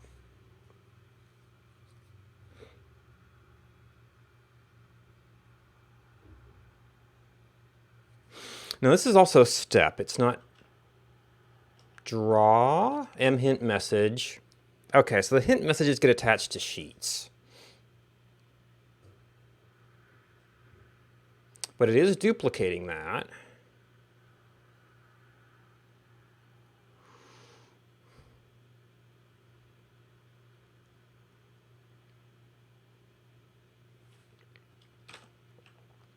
Of course, maybe this only gets executed in certain circumstances in our else here. Yeah, we're doing get num hints, we're getting our object. Next hint object ID. I mean, we did seem to run it once. So I don't know if this is going to be a... Wait a minute. Where are we? So you're to there. No, you're to there.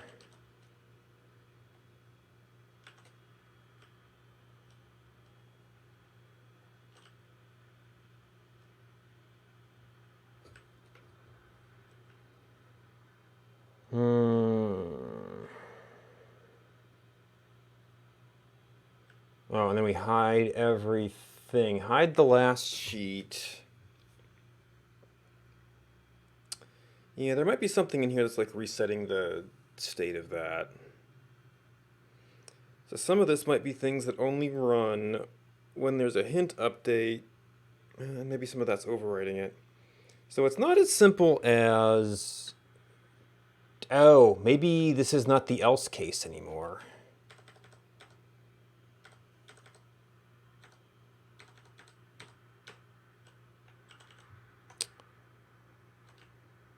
It's going through here, and then maybe determining that should be blank.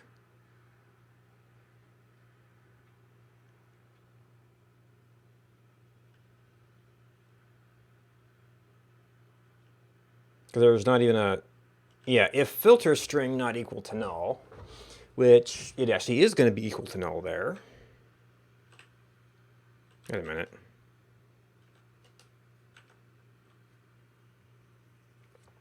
That's, I wonder if it ended up being like blank or something versus null.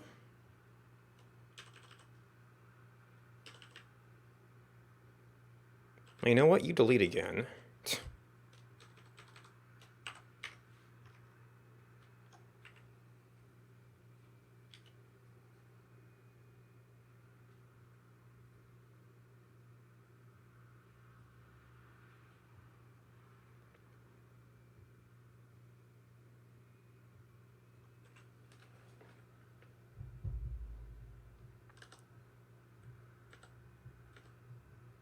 Hmm.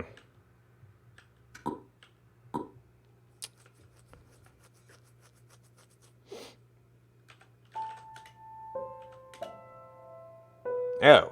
So we have to do something that bumps it to make that reprocess.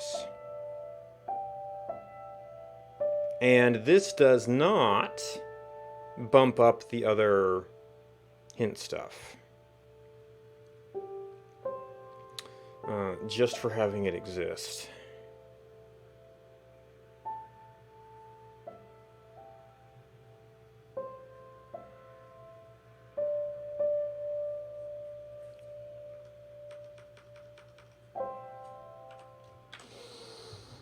Hmm.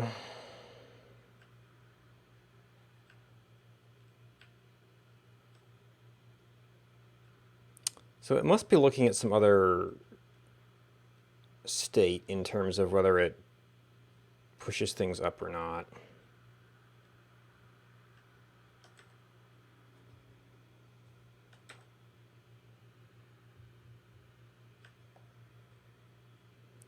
Yeah, hint message.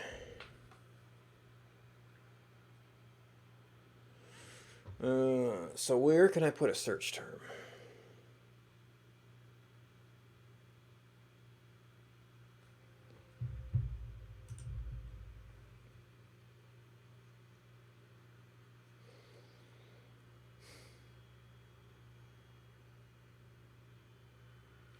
I mean, maybe I could take over craving, because they just turn off the search when I want to see craving.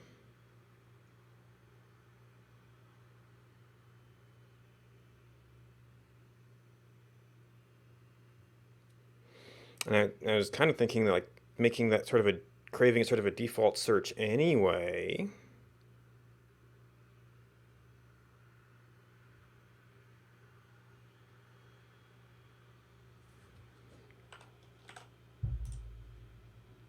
All right, we had a hack in here.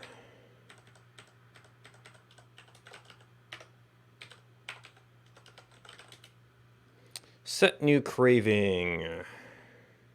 That's going to set our message, hide old craving sheet.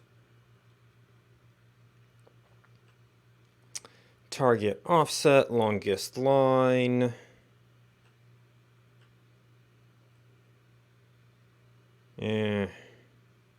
I have to duplicate or hook into a bunch of this stuff.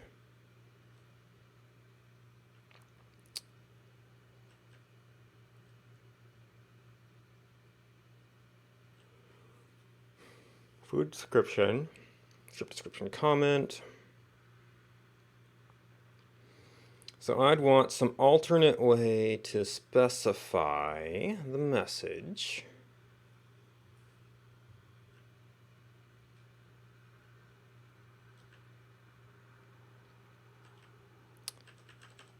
Wait, where? Well, okay, so it's signed there. This is deleting the old craving message, so that's fine.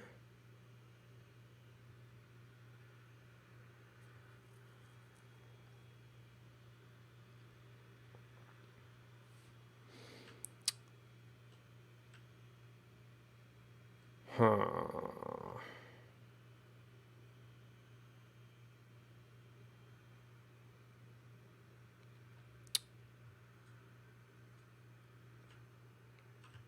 Craving sheet index. Okay, so we're using num hint sheets, which let me get something life.h. There are 4 of them. So maybe I could just do something else that uses that and sort of cycles it. And if a craving happens to update, it's not the end of the world. I would have to say if I cleared my search, then I would want to restore the craving. And can we even do that?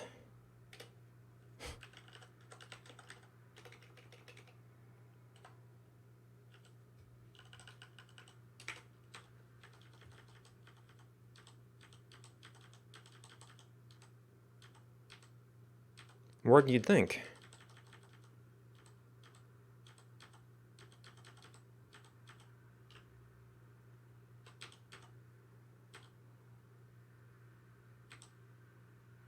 Draw craving sheet. Is that one not actually used in the... No, that's tutorial message. Target offset, pause offset.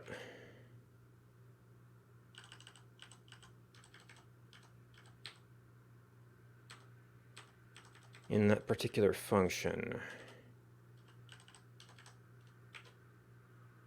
Set new craving. Food ID. We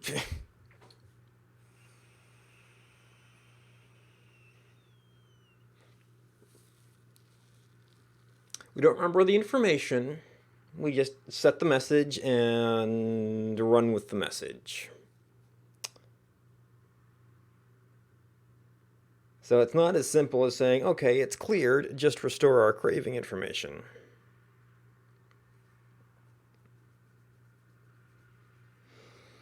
We would have to record that somewhere.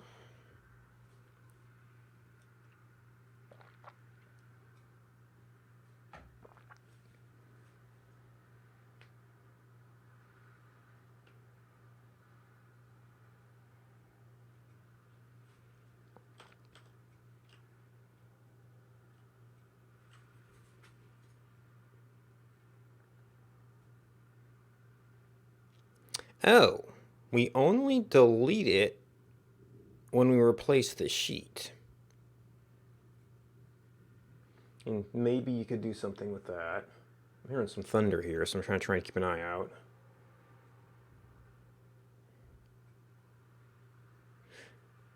Actually, it's probably warming up anyway, so I should just go close the windows.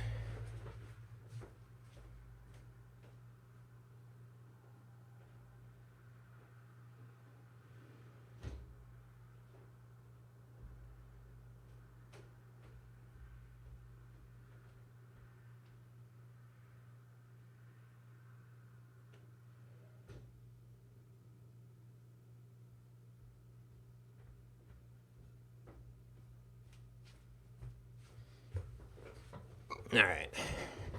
We're actually starting to get a few little scattered storm drops. So probably good.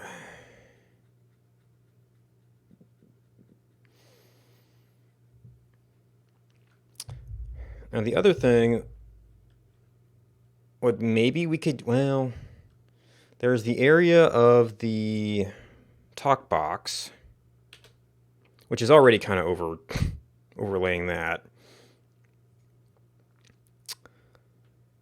And that overlays some of the extended home arrows.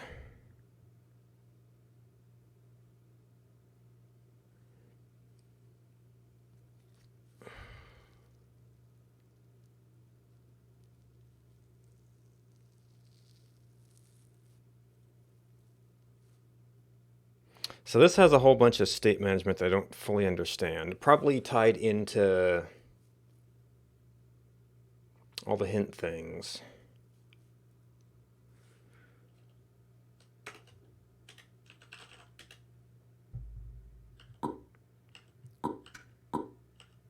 So when there's a filter string set, all of this stuff understands it needs to be up a little bit higher.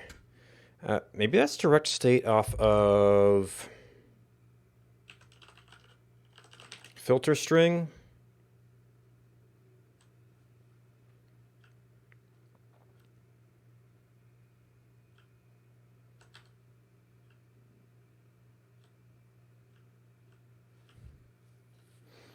Sheet, hint target offset.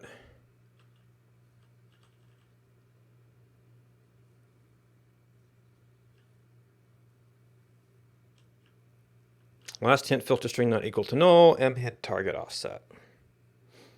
So it would have to actually, well, maybe we could hook into this one thing and say, or if we've got a search. I was also having some trouble with the string itself showing up, but if this is the state we're watching,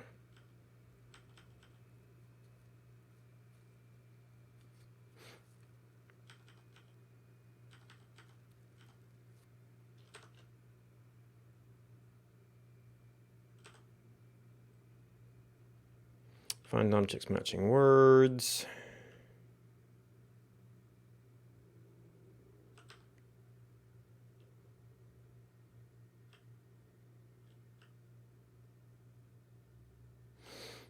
Another big block of searching.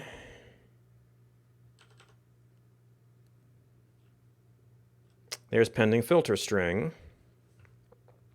So not equal to null, do blah, blah, blah, blah, blah. Wait, which block are you? Now we tried to hook into that, but we didn't necessarily have the state to bump things up. And perhaps some of the state that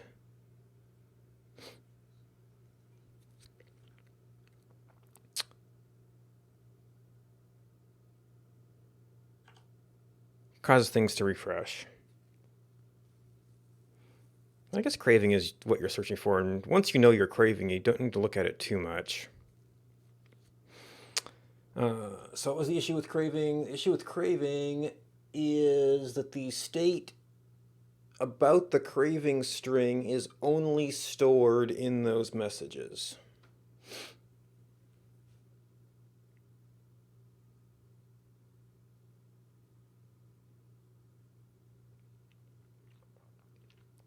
So we either need to store the craving string, or we have to be able to like back up a hint sheet when we're done with a search. But that would be a very different method of updating because we're just kind of cycle through them, let the previous ones do the little drop down effect. I mean, I guess just adding some variables for, last craving would basically solve it. To put a hint string in there,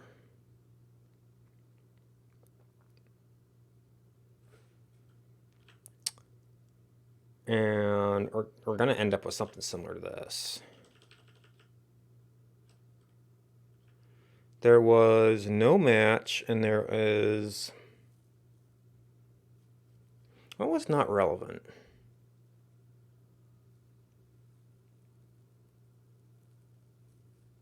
I forget what not relevant was.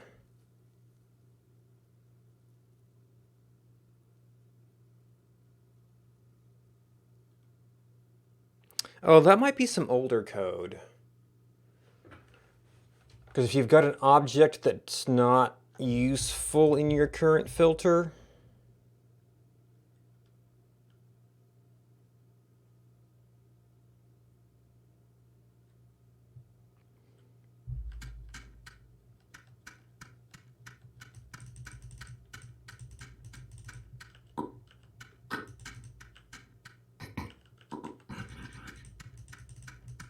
so, and if we're trying to make, well, maybe ice cream doesn't involve limestone.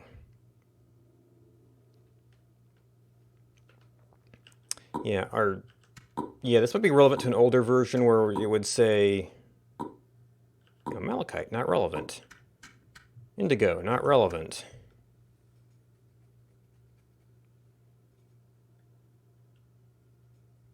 Because there's been several versions of it. Yeah, and then it would switch back to showing things that were in no way related to the thing you were searching for. Or, it would show you the transitions for this object. It would say, limestone not relevant. So that might be kind of dead code.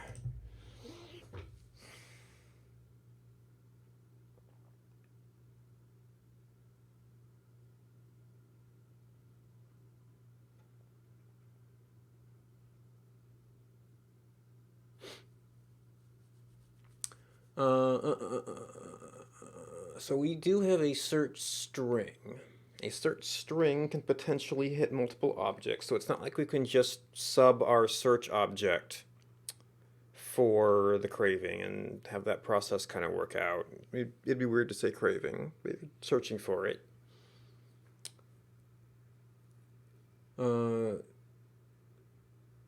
Least likely to cause patch conflicts would be to duplicate the code. And we just have a parallel update routine that when we search for something, doesn't update. With the complication that we would want to say if we searched for nothing, we want to be able to go back to our current craving.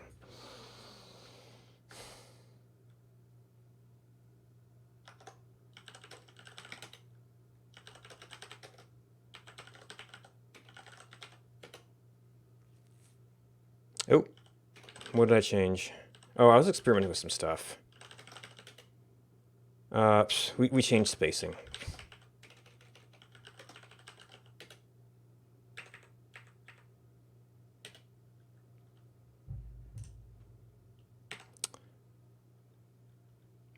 This might have some impact on person search as well. All right, so now object search. I've been keeping the stuff in the search slip. It's most of the state in the search slip itself. Which is actually an interesting point because when that timer expires, we're not really searching for anything. Well, no, that's only individual pings. The search is still up.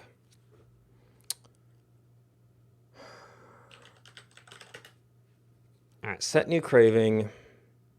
I might start out duplicating this. And then at the end, we can see how much actually changed. This is M stuff, so this is going to have to be a new member function.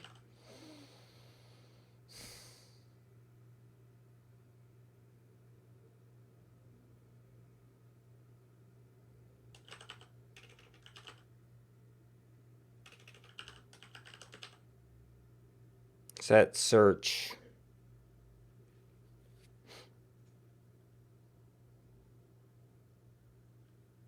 Display.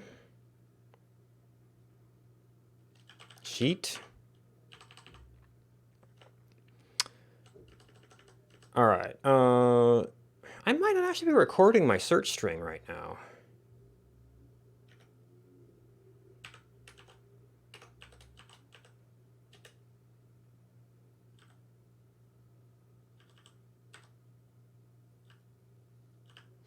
Oh, M object search string. So if it's an M, I don't necessarily even need to make it a parameter. I mean, technically, we could throw all the code in here in JSON style.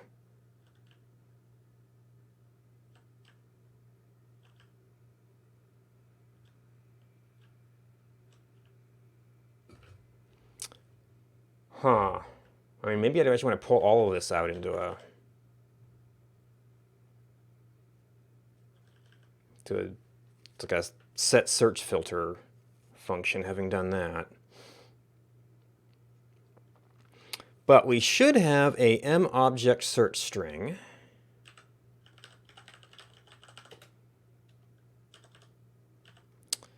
So,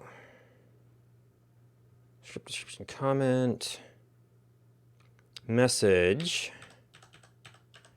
I'm not going to have I guess I could put like searching.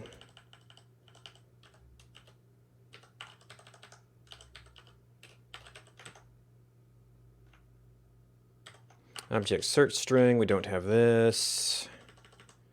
Oh, this is where I might want to borrow some code from the other thing to say no match, but it's a start. Then have a food description, and we're just kind of hijacking all of this stuff.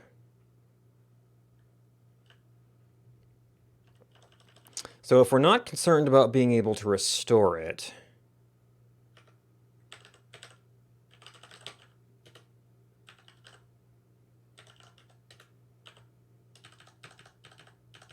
that might be sufficient. Or clear it, or anything. I don't remember if that was there or not. We'll find out eventually, I guess. And then, when we do object search string, filter string length not blank, not equal to null. I mean, I guess even the hits greater than 0 would be a little bit of feedback. We do need to set it to... Well, we don't have the reset mechanism yet.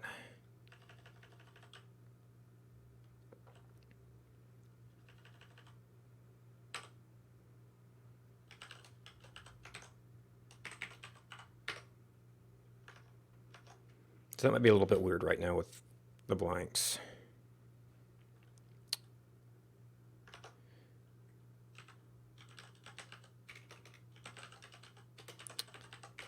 All right, we deleted a bunch of stuff there.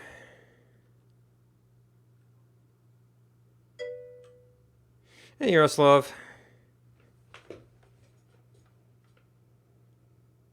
Early? I mean, I know I've been bad about being late, but I'm usually on before now. Oh. Guess that last carrot wasn't enough.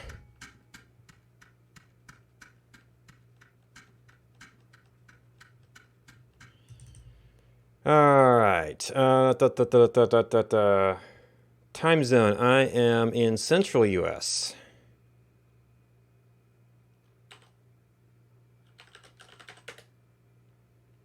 Okay. So I did something wrong with the searching there.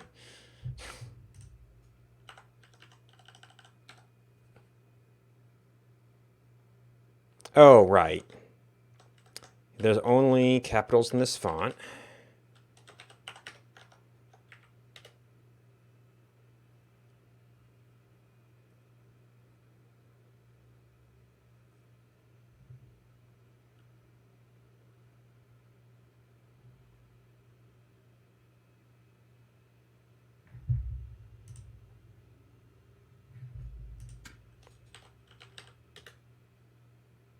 Okay, and if I go blah, blah, it didn't update.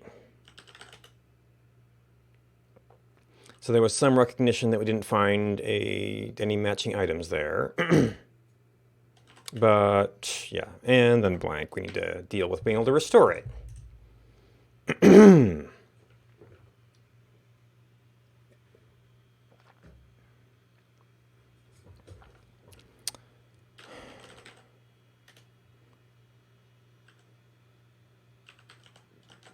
So I've got m search, m object, search string.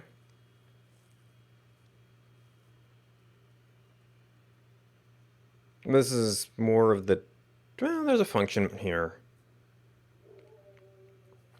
But it's using all the crave stuff, so.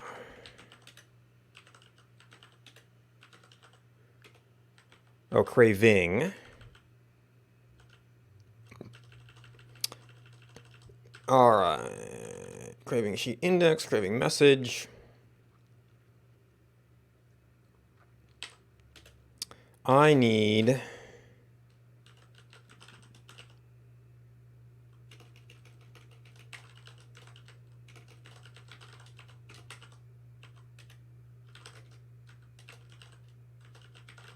Was it bonus? Is the yum bonus? Last craving, food ID, yum bonus.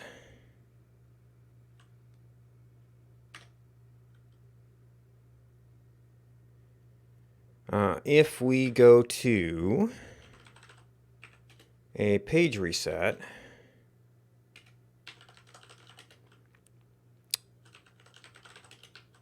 craving sheet index, craving sheet.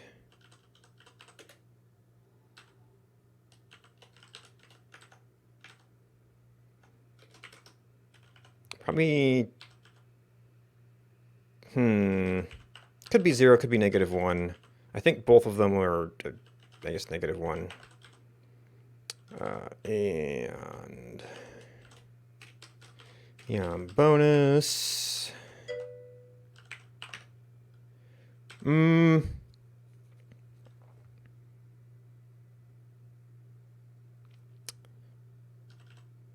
No, I mean, I guess I can have it out there as if somebody else is trying to set up an environment, I can say, well, you could use MSys is a little easier to set up, but then you have to tweak the link settings.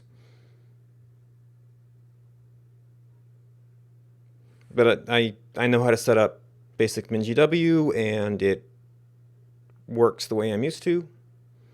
So I'm just sticking with that for now. All right, set new craving.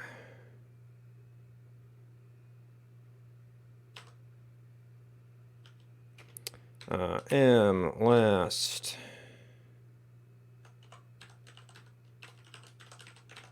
Craving food ID in food ID. Last yum. Craving. Yum bonus in yum bonus.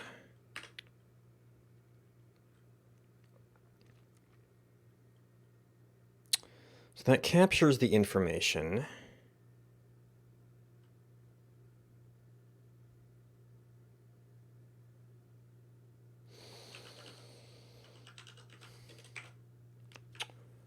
So you know whether we found something or not.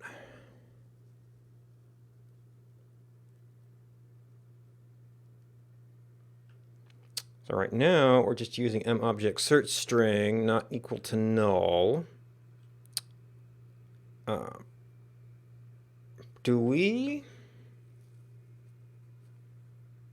There's a length 0. So we delete it, we set it, so it will be null if it was an empty string.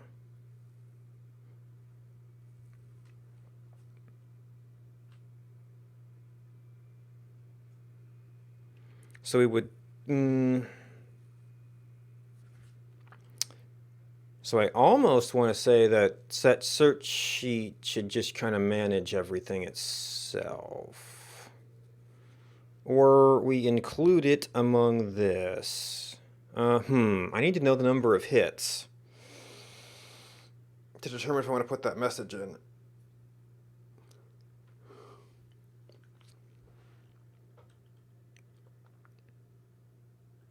So this might need the hits parameter.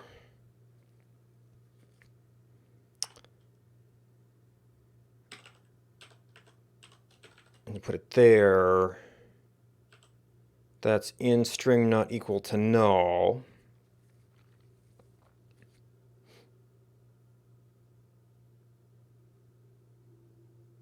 So the nice thing about the craving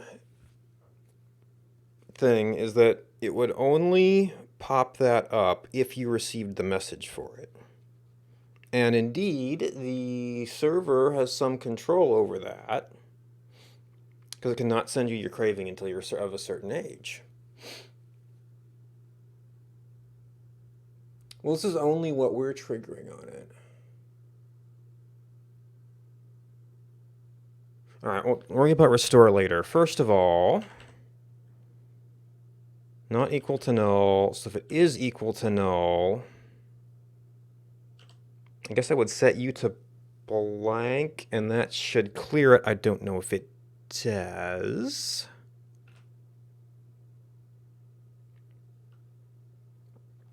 But we only have hits in scope here, so we still need the extra step.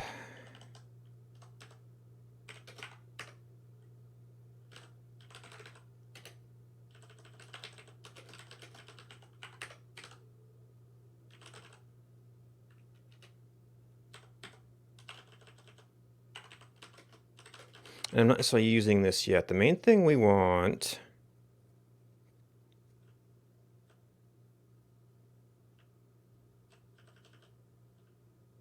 Yeah, there's no... Yeah, this currently has no check. We're assuming we're going to get a string. And indeed, this has some of that. Hide old craving sheet. Go to the next one. Wrap around. Delete. Set the message. So this is where...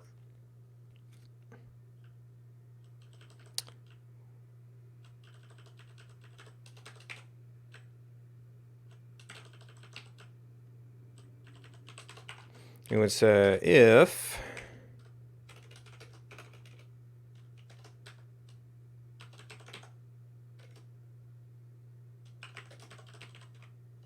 actually if it does equal to null, we just bail.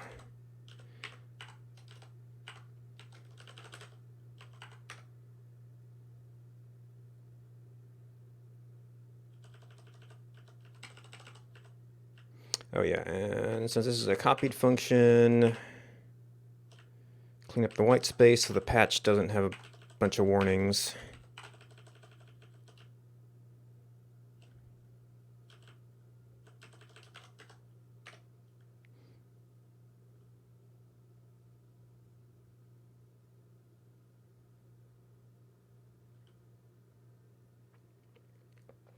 All right, so step one, can we reset and clear it?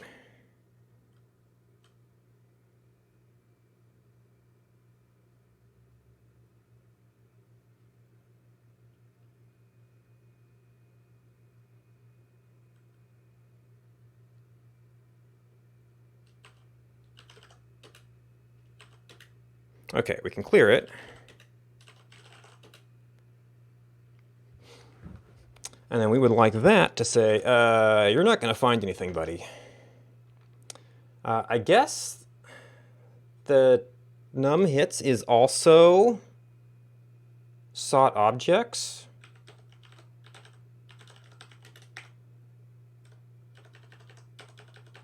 Sought objects push back. So technically, we could just check the length of that to have it always work.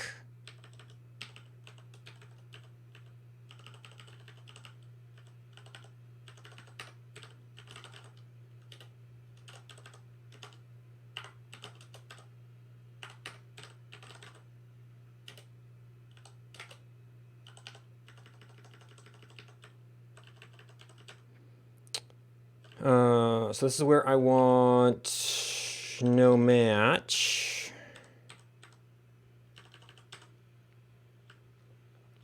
So this is no match or not relevant. We're only dealing with one of those cases. We've got a reason string equals null.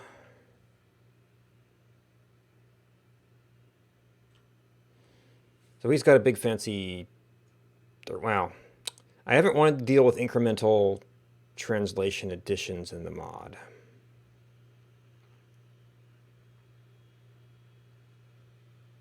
But it looks like, well, you know, he's string duplicating that because he doesn't know which one it's going to be. So I can probably just, yeah, translate making. So I can just do translate no match.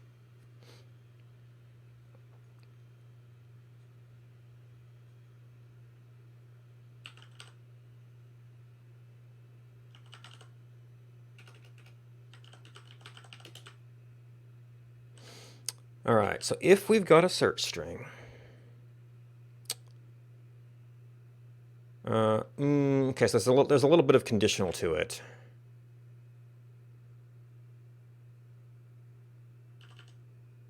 But it's either going to be a constant or we can do like empty string. Not sure if translate does constant.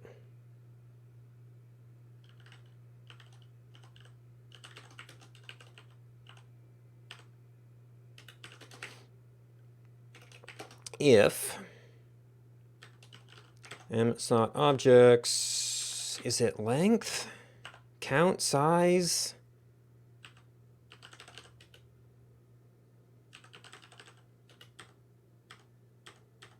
Length seems to be a vector thing.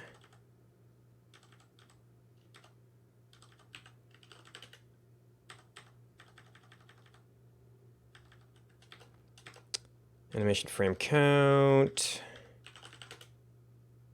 Probably size.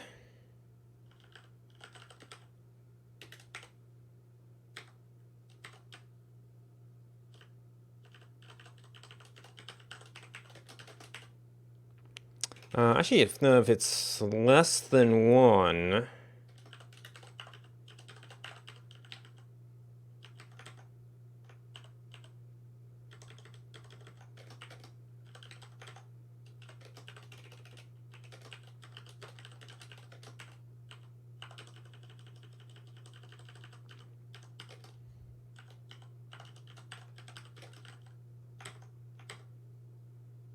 went the wrong way again. It's reason string.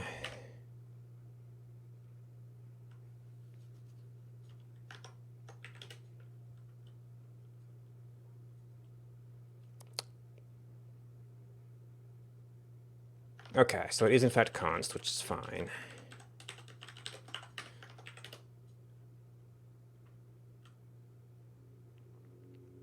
And really, it's better. It's just some things return car pointer, even though you kind of know it's just a constant.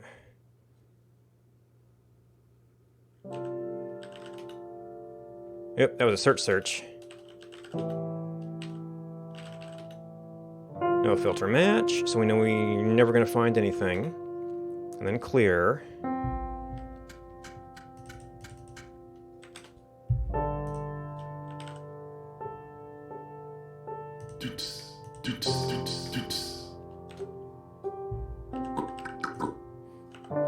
All right.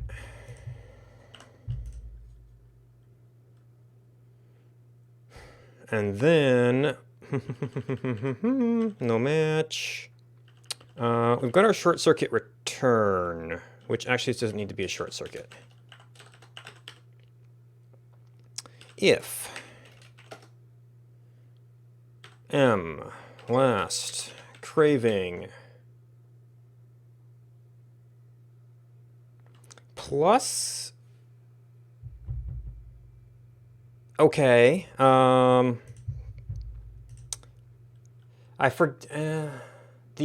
actually this patch modifies the search list, so I can,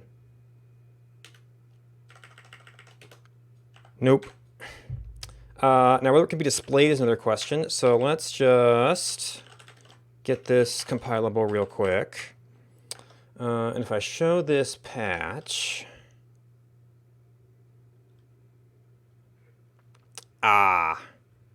it's probably not in the whitelist. Which probably means it's filtered out in the server end. Because I know there was the whole Santana thing. Okay, so safe field constructor gives us a whitelist. So there's your client side whitelist.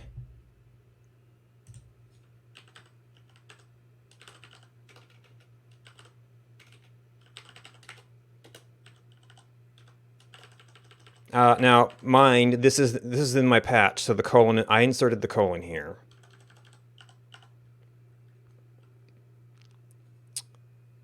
So this is what the say field will accept as typable characters, which may be different than what the server will allow you to actually say back.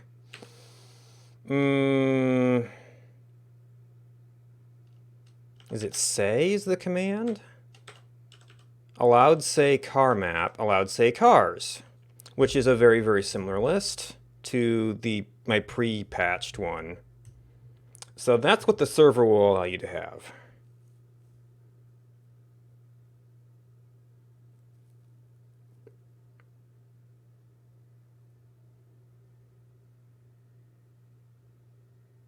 Is this the main One Life Discord?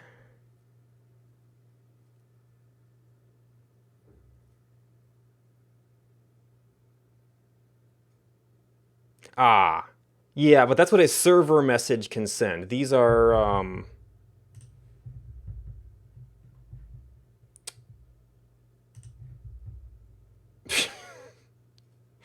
and apparently somebody thinking about this with a like an alternate character name is sending me 77777. Okay. So the problem is that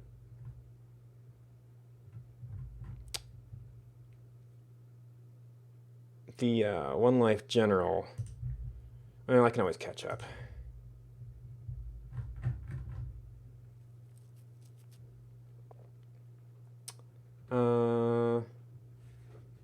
Well, okay, so it's not the currently active topic of discussion, or not the most recent.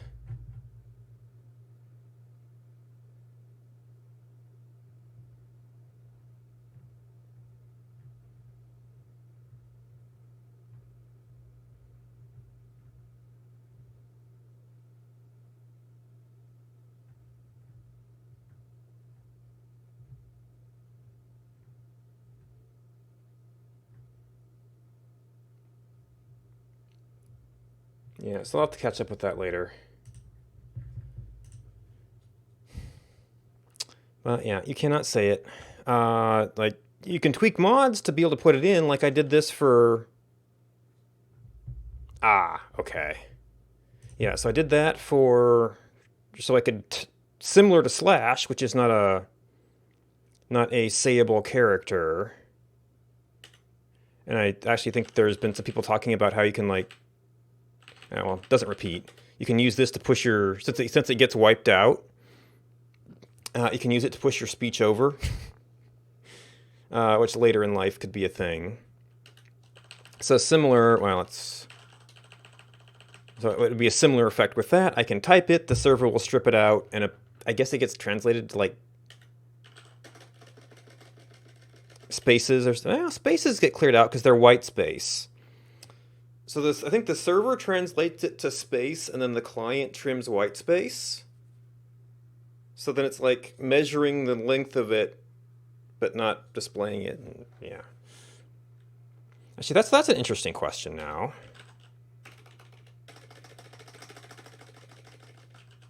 Oh. Okay, so something is collapsing white space. And then internally it's collapsing it. But the length is still off, which is offsetting the draw.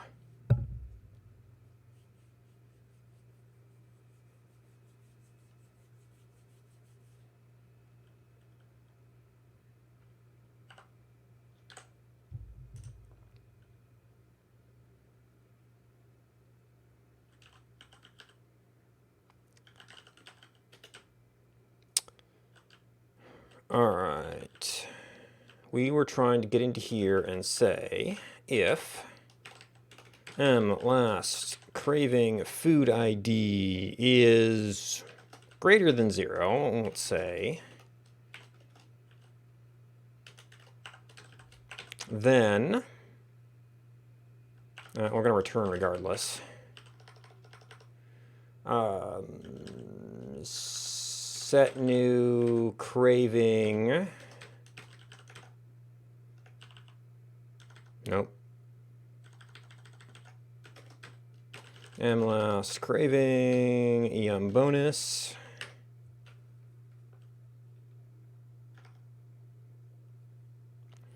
I will have to get a younger character, I guess, to test the no craving state.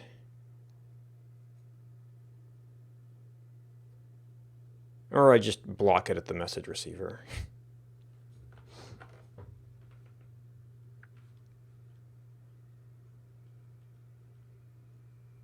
Yep, Obs found it too.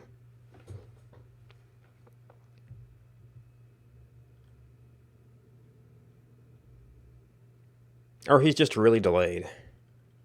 Well, having it in chat is helpful if somebody wants to copy paste that. I was wondering about that. It's like I could just go do it myself, but I didn't find that conversation in the current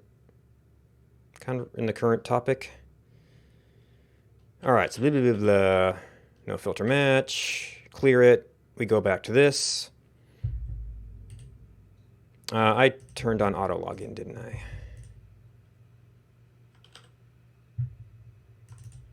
So we're mostly doing rapid little stuff.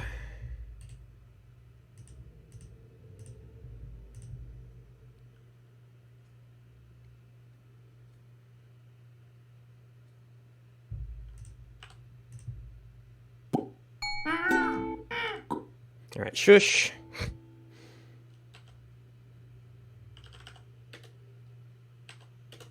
And that quickly goes back to nothing.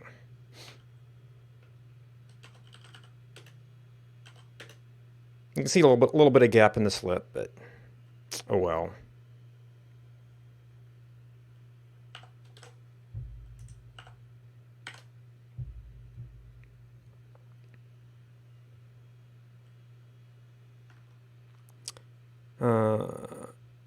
Now I'm gonna have to go back. I might need to just collapse the search patches, but so that does it for objects.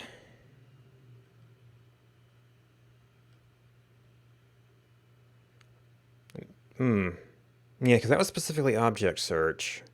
Actually, this might just collide with person search in general.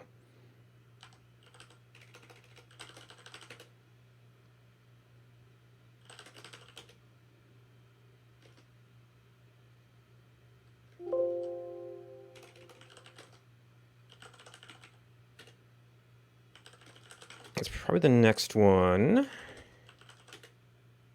Okay, no collision there. No direct collision. So that's objects. Player search.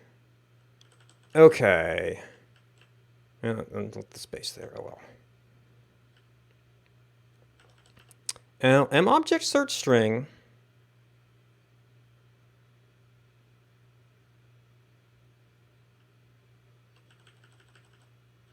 Add temp location slip, else it sets the object search string. So I might just have to consider some extra stuff here. If string not equal to null, okay. So we attempt to match this. And we just set up a straight up location slip to them.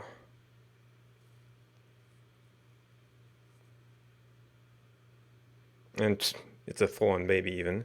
So I've been kind of wanting to differentiate that a little bit.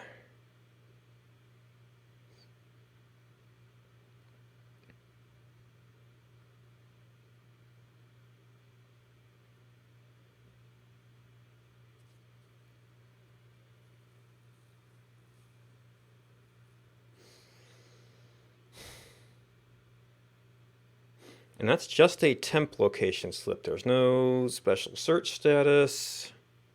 Well, I mean, if we find them, we'll have that thing up. So probably just fixing this.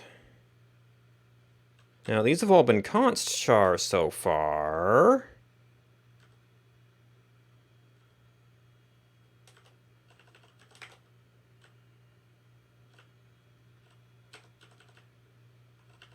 Const char.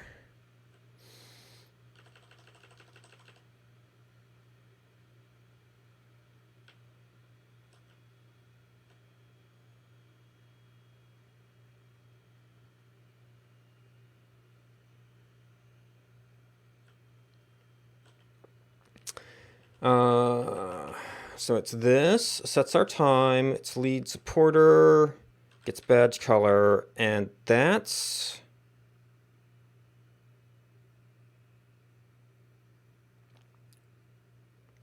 for JSON stuff, I think.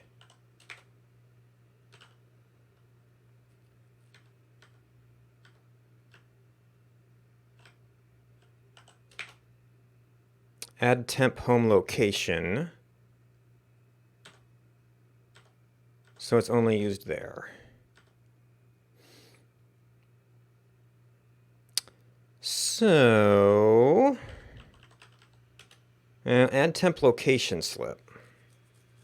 Well, we've got in-person ID.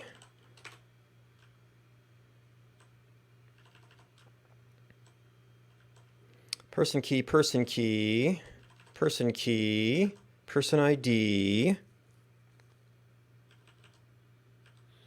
Oh, and there's even a target person here already. But no, we could look this up during draw.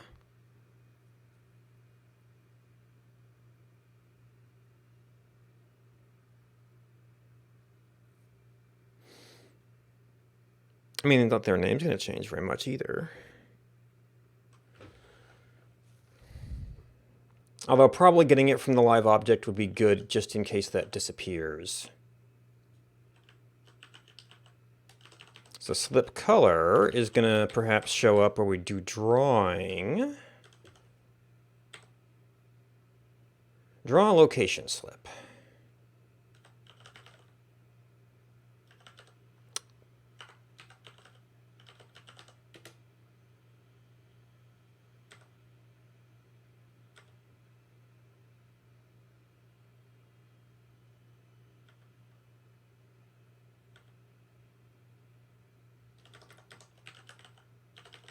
Oh, do I just never use this in my code?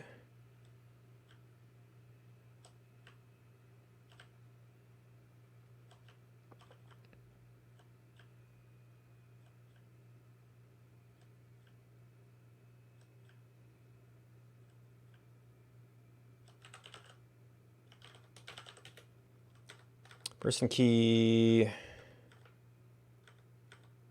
Oh, maybe that's add temp home location. What's the internal name?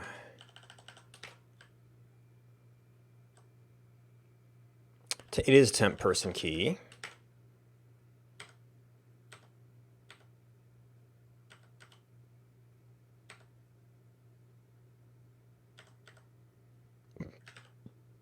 Draw home slip.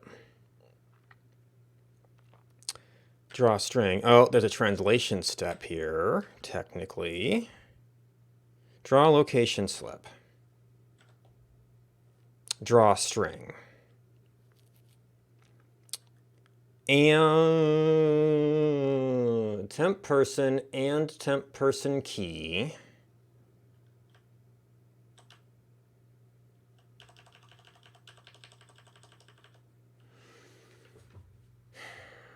So draw string. And we actually do need to do a dynamic string here.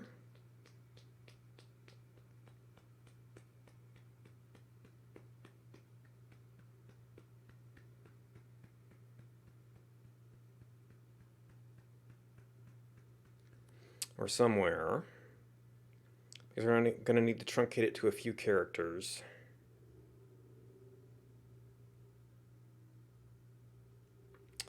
Now,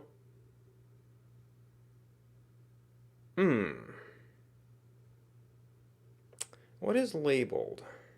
Oh, that's like for like, if it's a home slip, we don't overwrite that. And this says we do temp person key.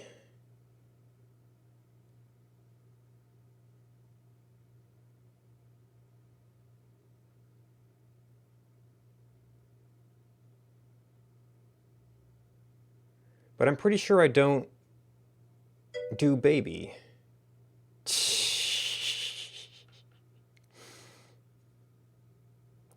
Did I?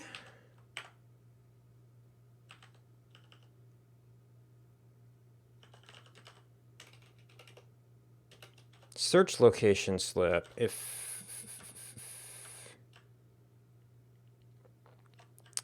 that's find in map. Okay, so add temp location slip.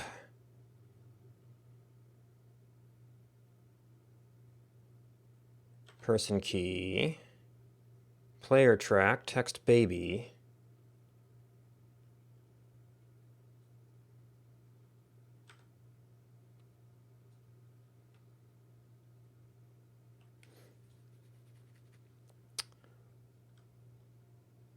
So why doesn't it show baby? So I've done something to hide this because I didn't find it always useful.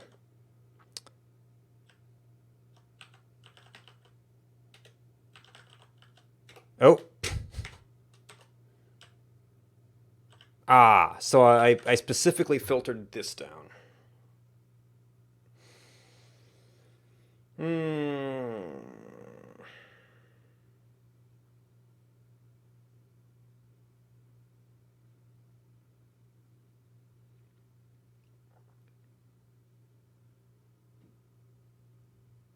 If our live object, but that's only lead supporter.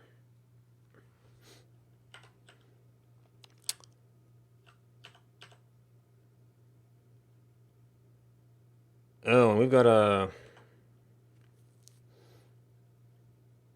if we're, right, because we're only trying to get a color here.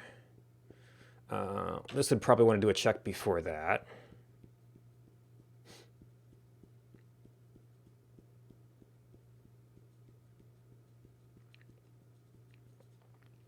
Or we just do something like this in draw,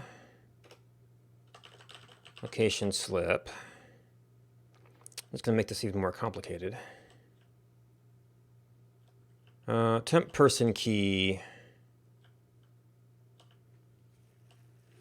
So the arrow is internally labeled, or it's a temp person with the temp person key. Leader supporter is probably fine there. Well, that would mean we would show the name. We're not doing anything specific to search right now. I mean, I guess once they've got a name, having it show up could be okay. So once we know what the name is, all of this is going to be the same.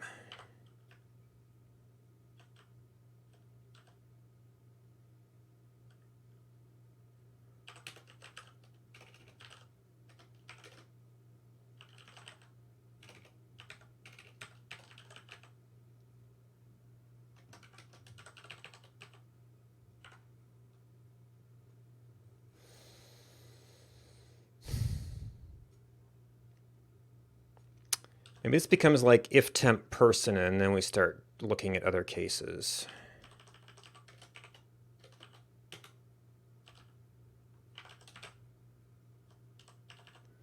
Well, okay, so then we look at other cases. It's still going to only inside here.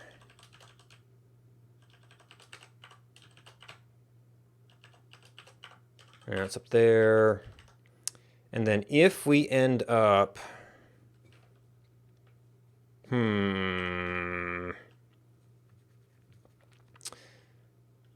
we're going to need a truncated name.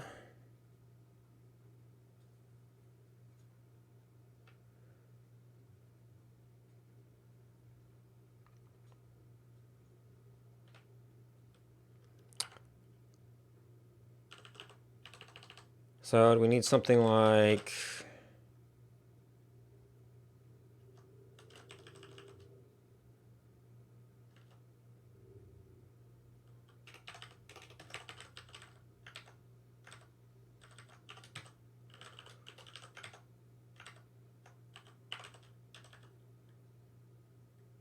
oh, that's the wrong location slip. Person name.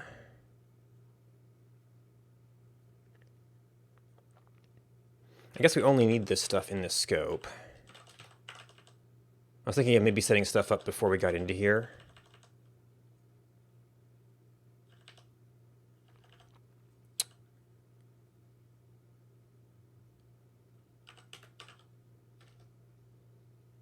So if there is not an explicit label,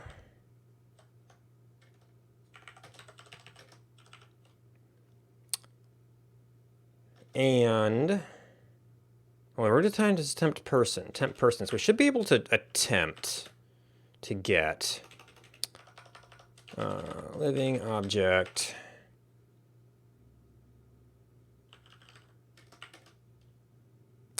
Oh man, what was it? Get live object. Not living object. Live object.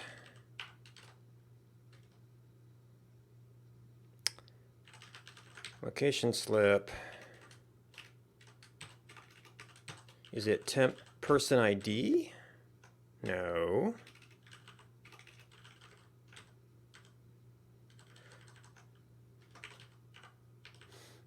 All right, so if person label equals null and person not equal to null,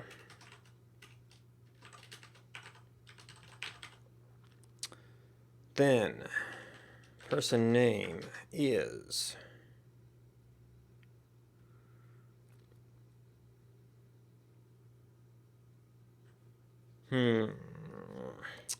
Is there an easy way to truncate a string?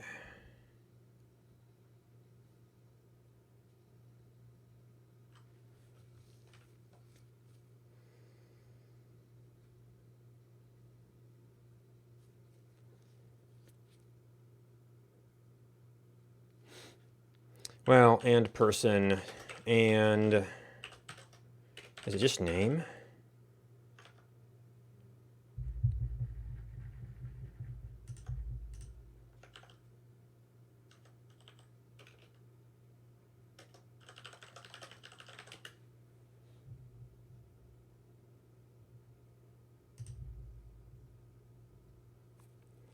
Sterling, if we've got a copy of it and there is a duplicate string thing,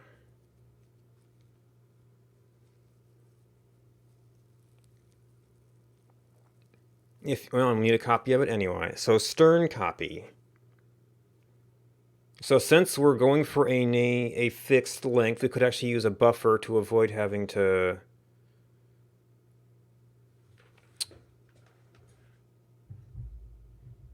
worry about deallocation.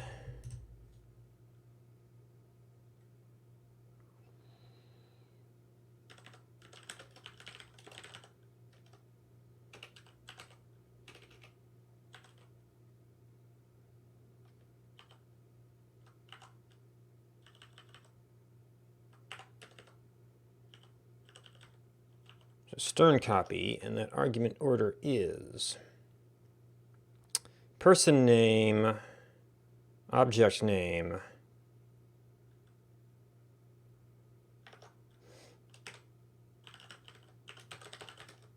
nope, this person name,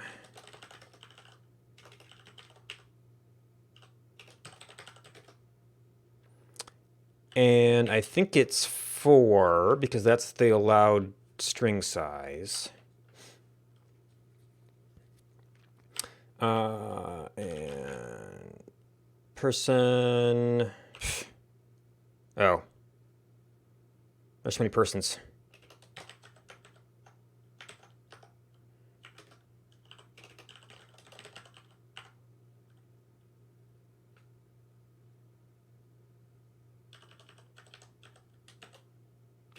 If person label, oh, so we want to say, well, this is going to be if person, so your else, person label if,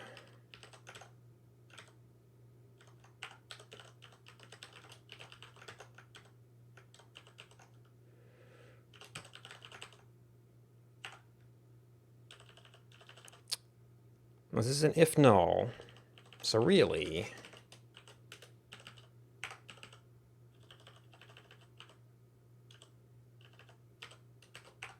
you can say that person label equals translate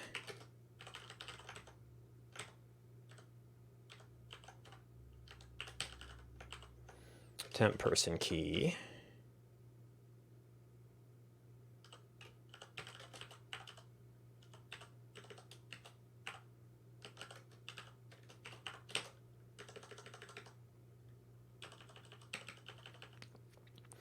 Now, we could technically avoid doing this if we've got that, but that would involve a little bit more gymnastics.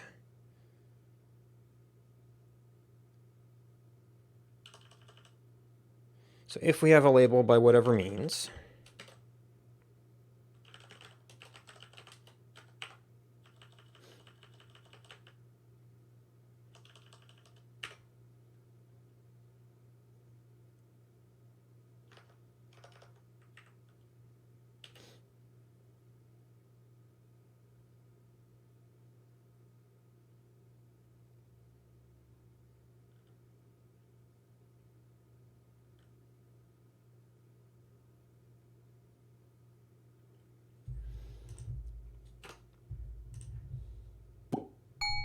that brand new person.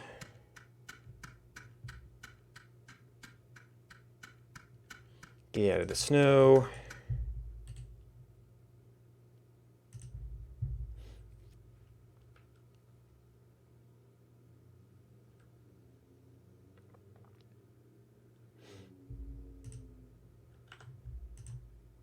And I think everybody's gotten psilocybin mushroom.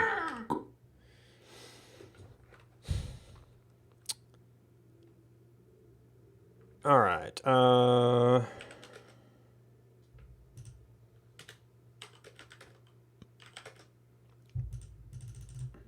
that's the baby, I guess. Get my windows mixed up.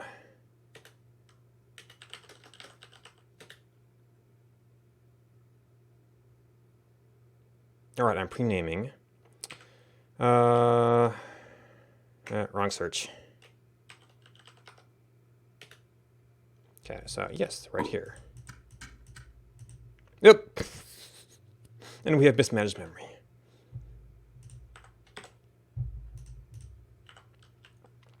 So this suggests we got to the point where we're drawing the slip. Person name is a field. It's not null. I guess I didn't do a not null check here, but I doubt that's it.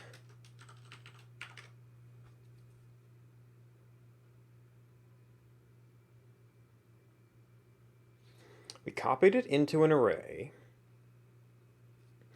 So is Stern copy the size of the buffer? I mean, 4 is smaller than 5, so at worst would have gotten 3 characters.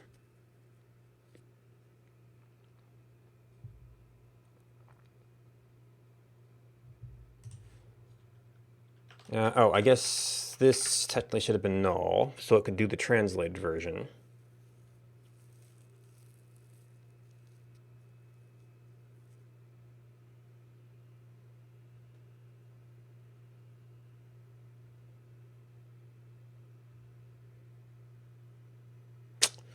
Huh.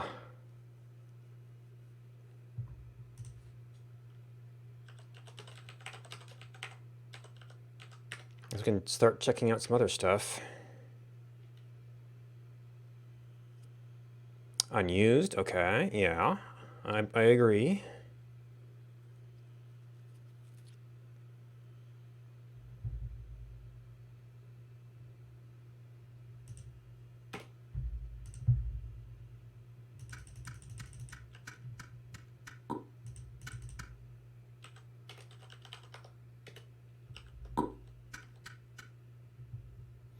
Okay, so it's not doesn't have to do with this manipulation.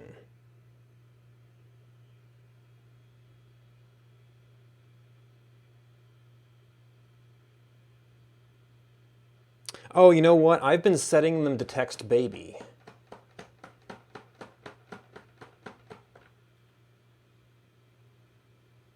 So I've not removed that yet, so we're not actually getting down here.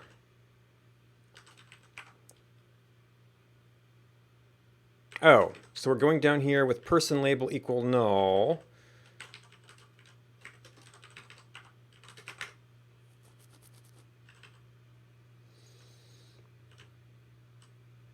I mean, that I would expect that if to work.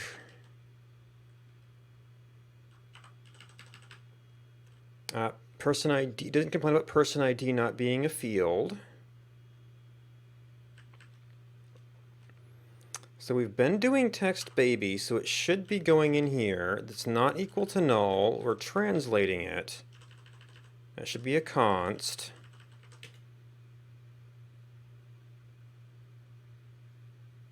If equals null, that'll mess you up pretty good. Not equal to null. So if it's null, yeah, leave that out of the picture for now.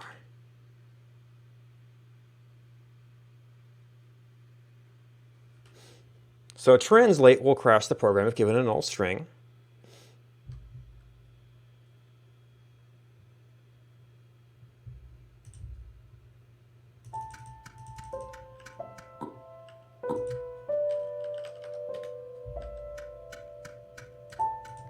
Okay, so it was baby.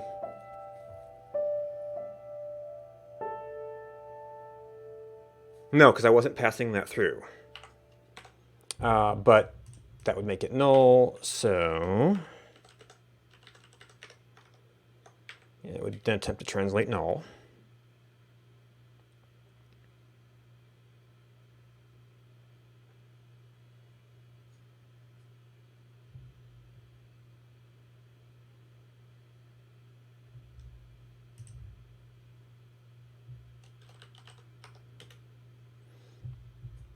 Okay, so it's not getting in time for the position adjustment. Or I'm not adjusting it enough.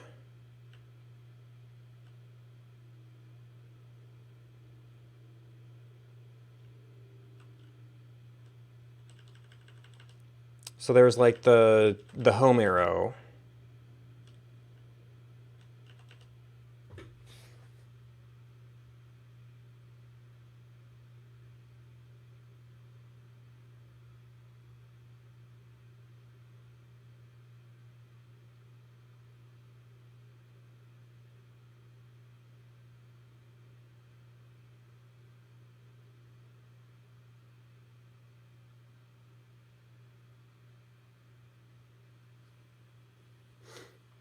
Because I think that works for like leader follower.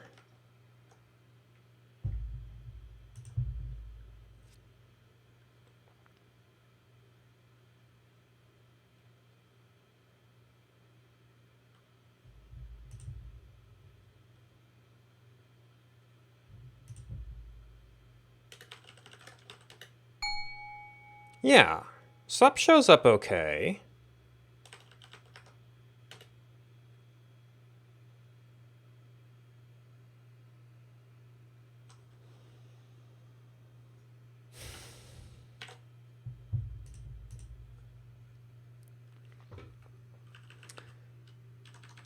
So how is this any different?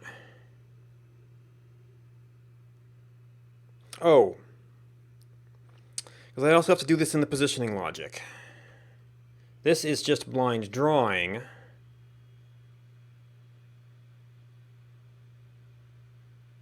It makes me wonder if I want to be doing this somewhere else to determine that we do need to do this. There's like everything here.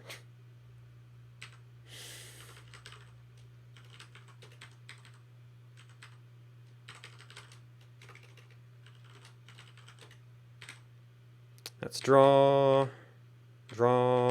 step. Home, temp label, labeled.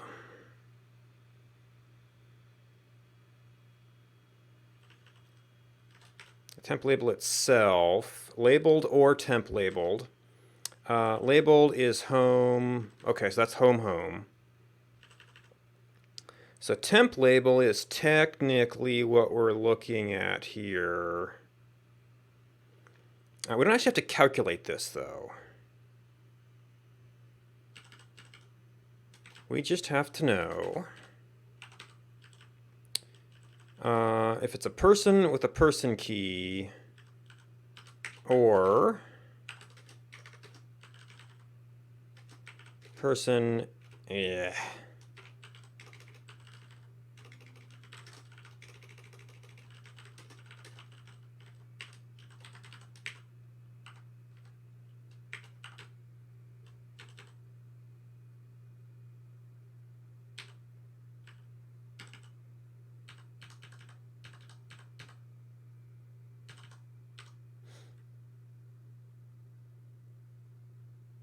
Now this was in a conditional before.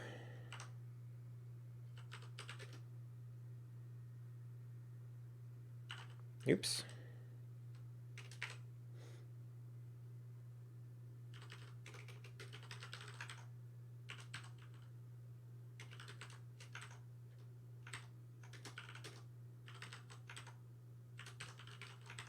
Oh, actually, we were just counting this to fail if the ID was bad.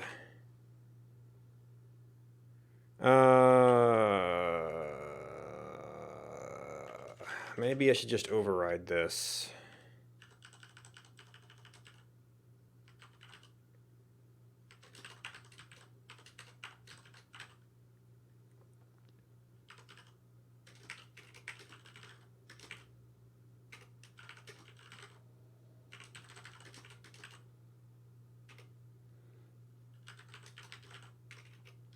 Temp label.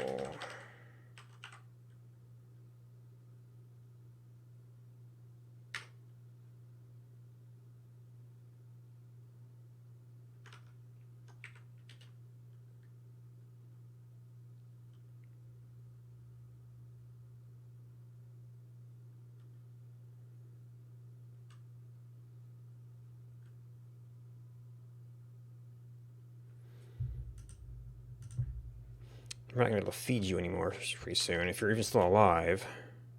Oh.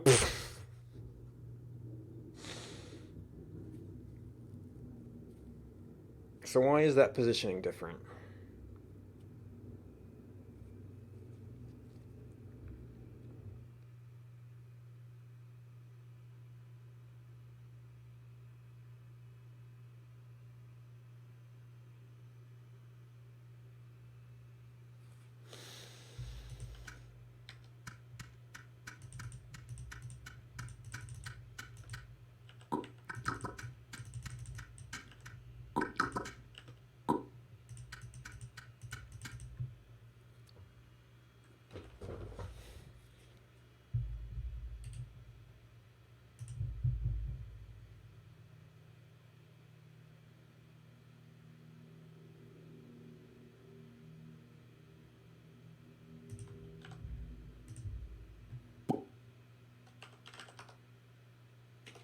All right, technically Eve.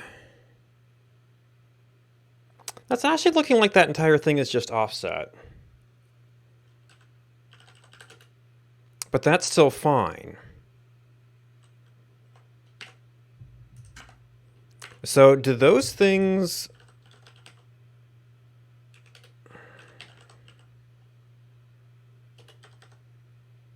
No, they don't seem to include any space.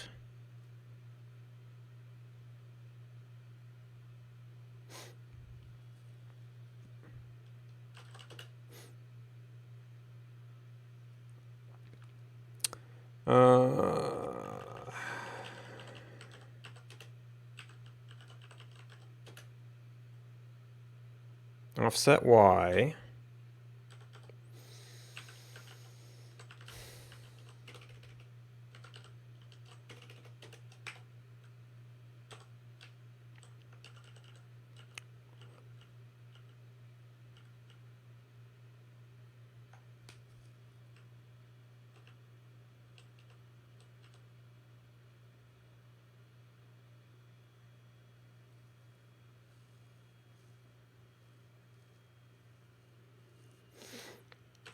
Now, I thought this drew on center.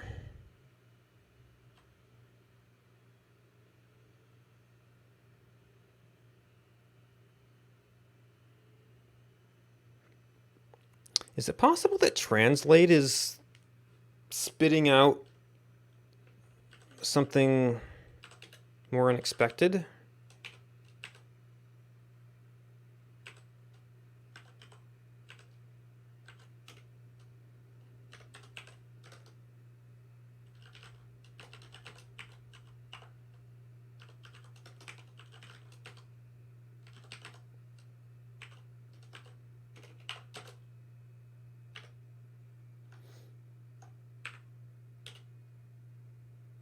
It's got some leading space on it or something.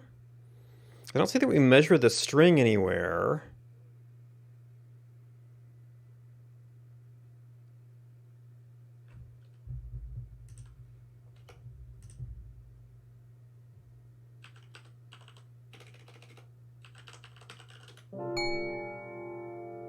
Yes.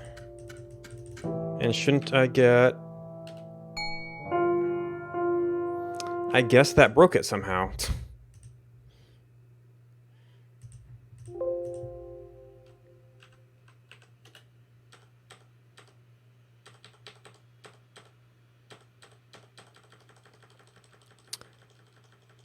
Arr?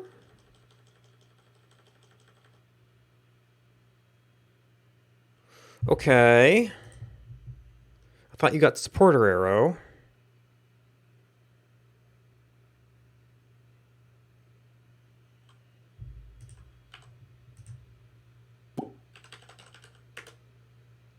Lead.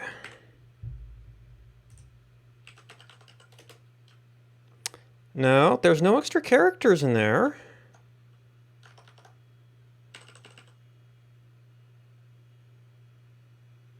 It's being drawn.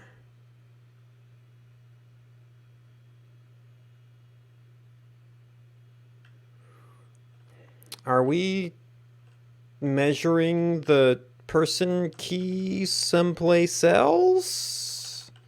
I mean, technically it's supposed to be the translated thing.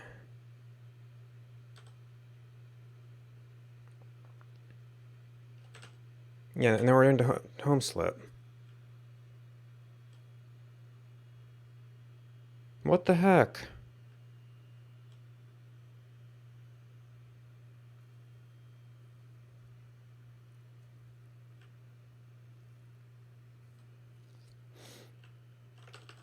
How are these any different?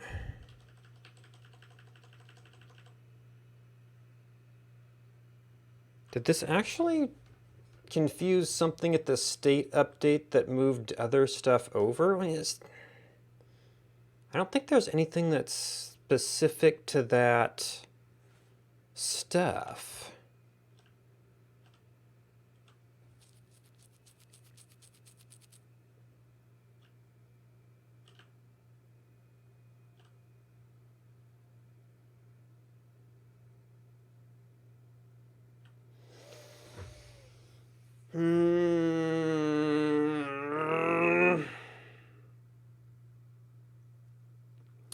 Arrow pause, line center.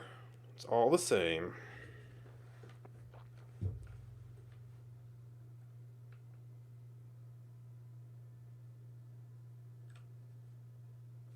Why are... How could that even be different?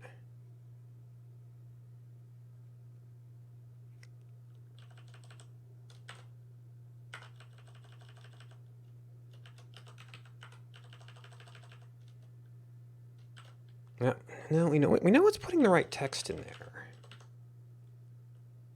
Oh. Is it not terminating properly? I didn't actually test this, which actually should just still be here.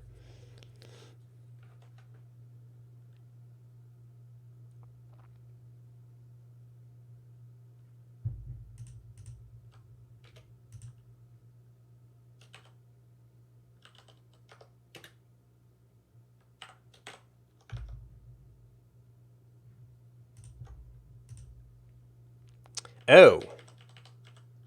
Yeah, so stern copy either needs to be 5. Right, what does the documentation say? Do we include the null or not?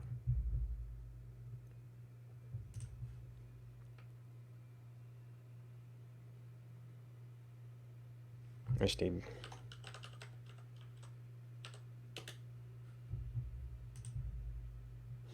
Copies the first num characters if the end of the source C string, which is my null character, is found before is found before. Destination is padded with zeros till a total num characters have been written to it.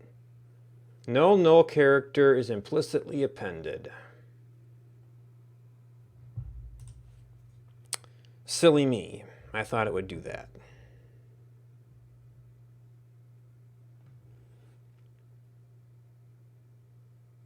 And there's no C also that does do that. This makes this a little bit less convenient.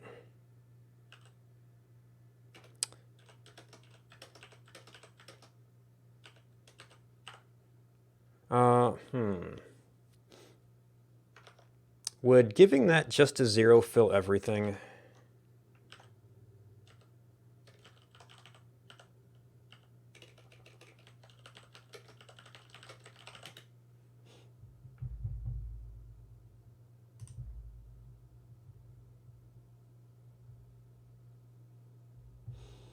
All right, namespace scope.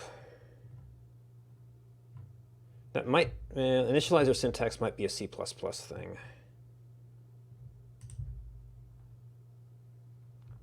Initialize all of them, initialize all of them.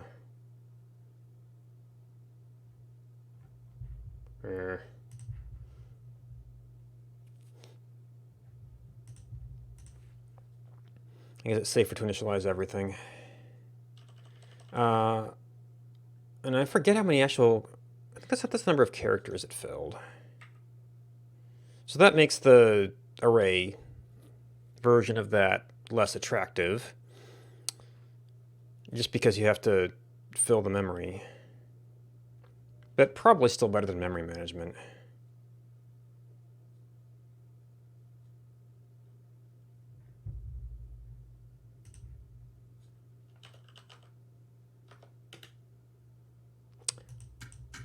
What?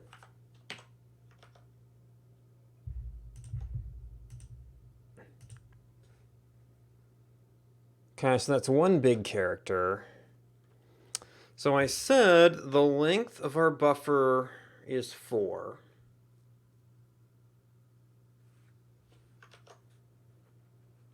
We have 5 characters, so...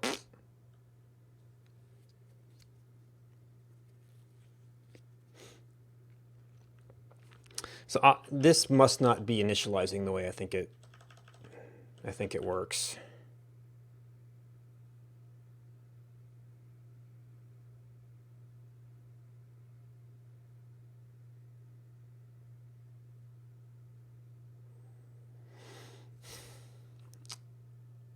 So basically, we need like a... Did I get my arguments backwards? Destination, source, num. Maximum number of characters. We want 4 characters.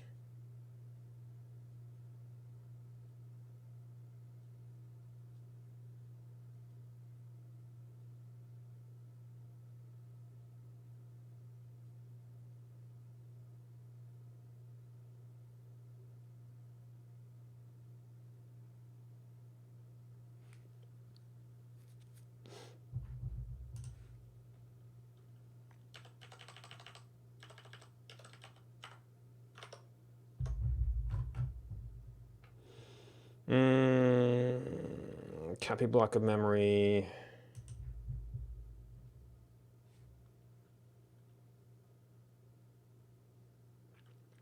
Number of bytes.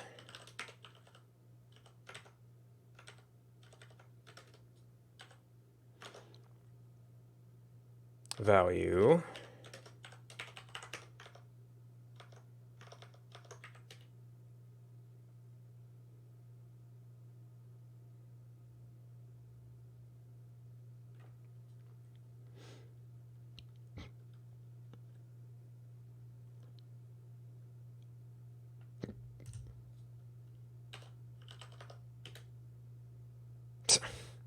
Okay, yeah, so that is not initial value. Or maybe it was trying to fill it with ints or something weird. So you think that would all map to zeros. Okay, so that gives you some idea who you're searching for if there's multiples. I mean, this is the worst color setup on it.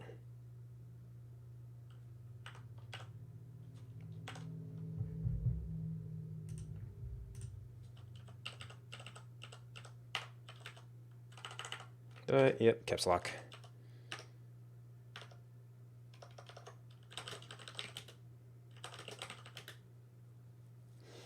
Yeah, big rewrite of draw. Lesser rewrite of update.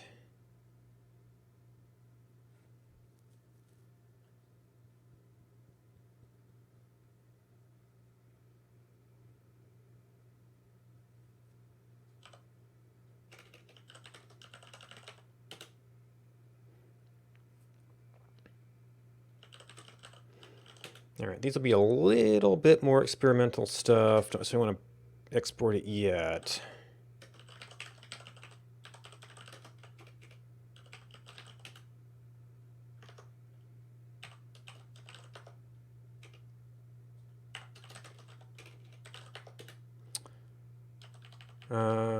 Player search versus babies. All right, so that's in testing. I think I still need an easier way to do this. But it's kind of a... Just have to keep searching, see if there is a way to make git update tags without typing really long, obscure things.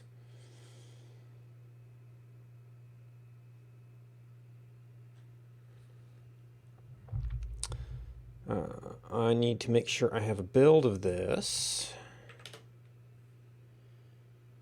so we can try this out today.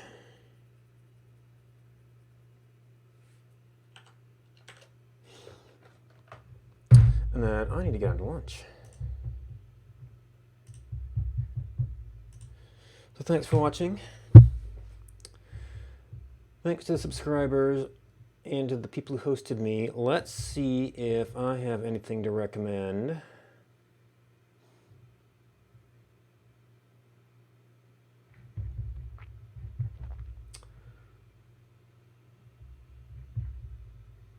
This is when I'm usually on.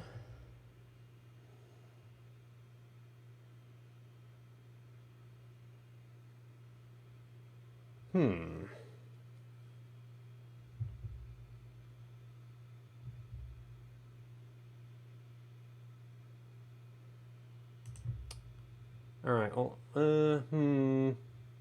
okay, so that's, I don't think that's end of stream. That's unusual hours because he's doing a game jam. Now, title does say it might be multiple language, but one of those is English. So if you're looking for someplace cool to hang out, Tyrant Nomad, so he's working on a game jam for Degenerative Dungeon. So that's someplace cool to hang out. Thanks for hanging out with me. Goodbye, and until next time.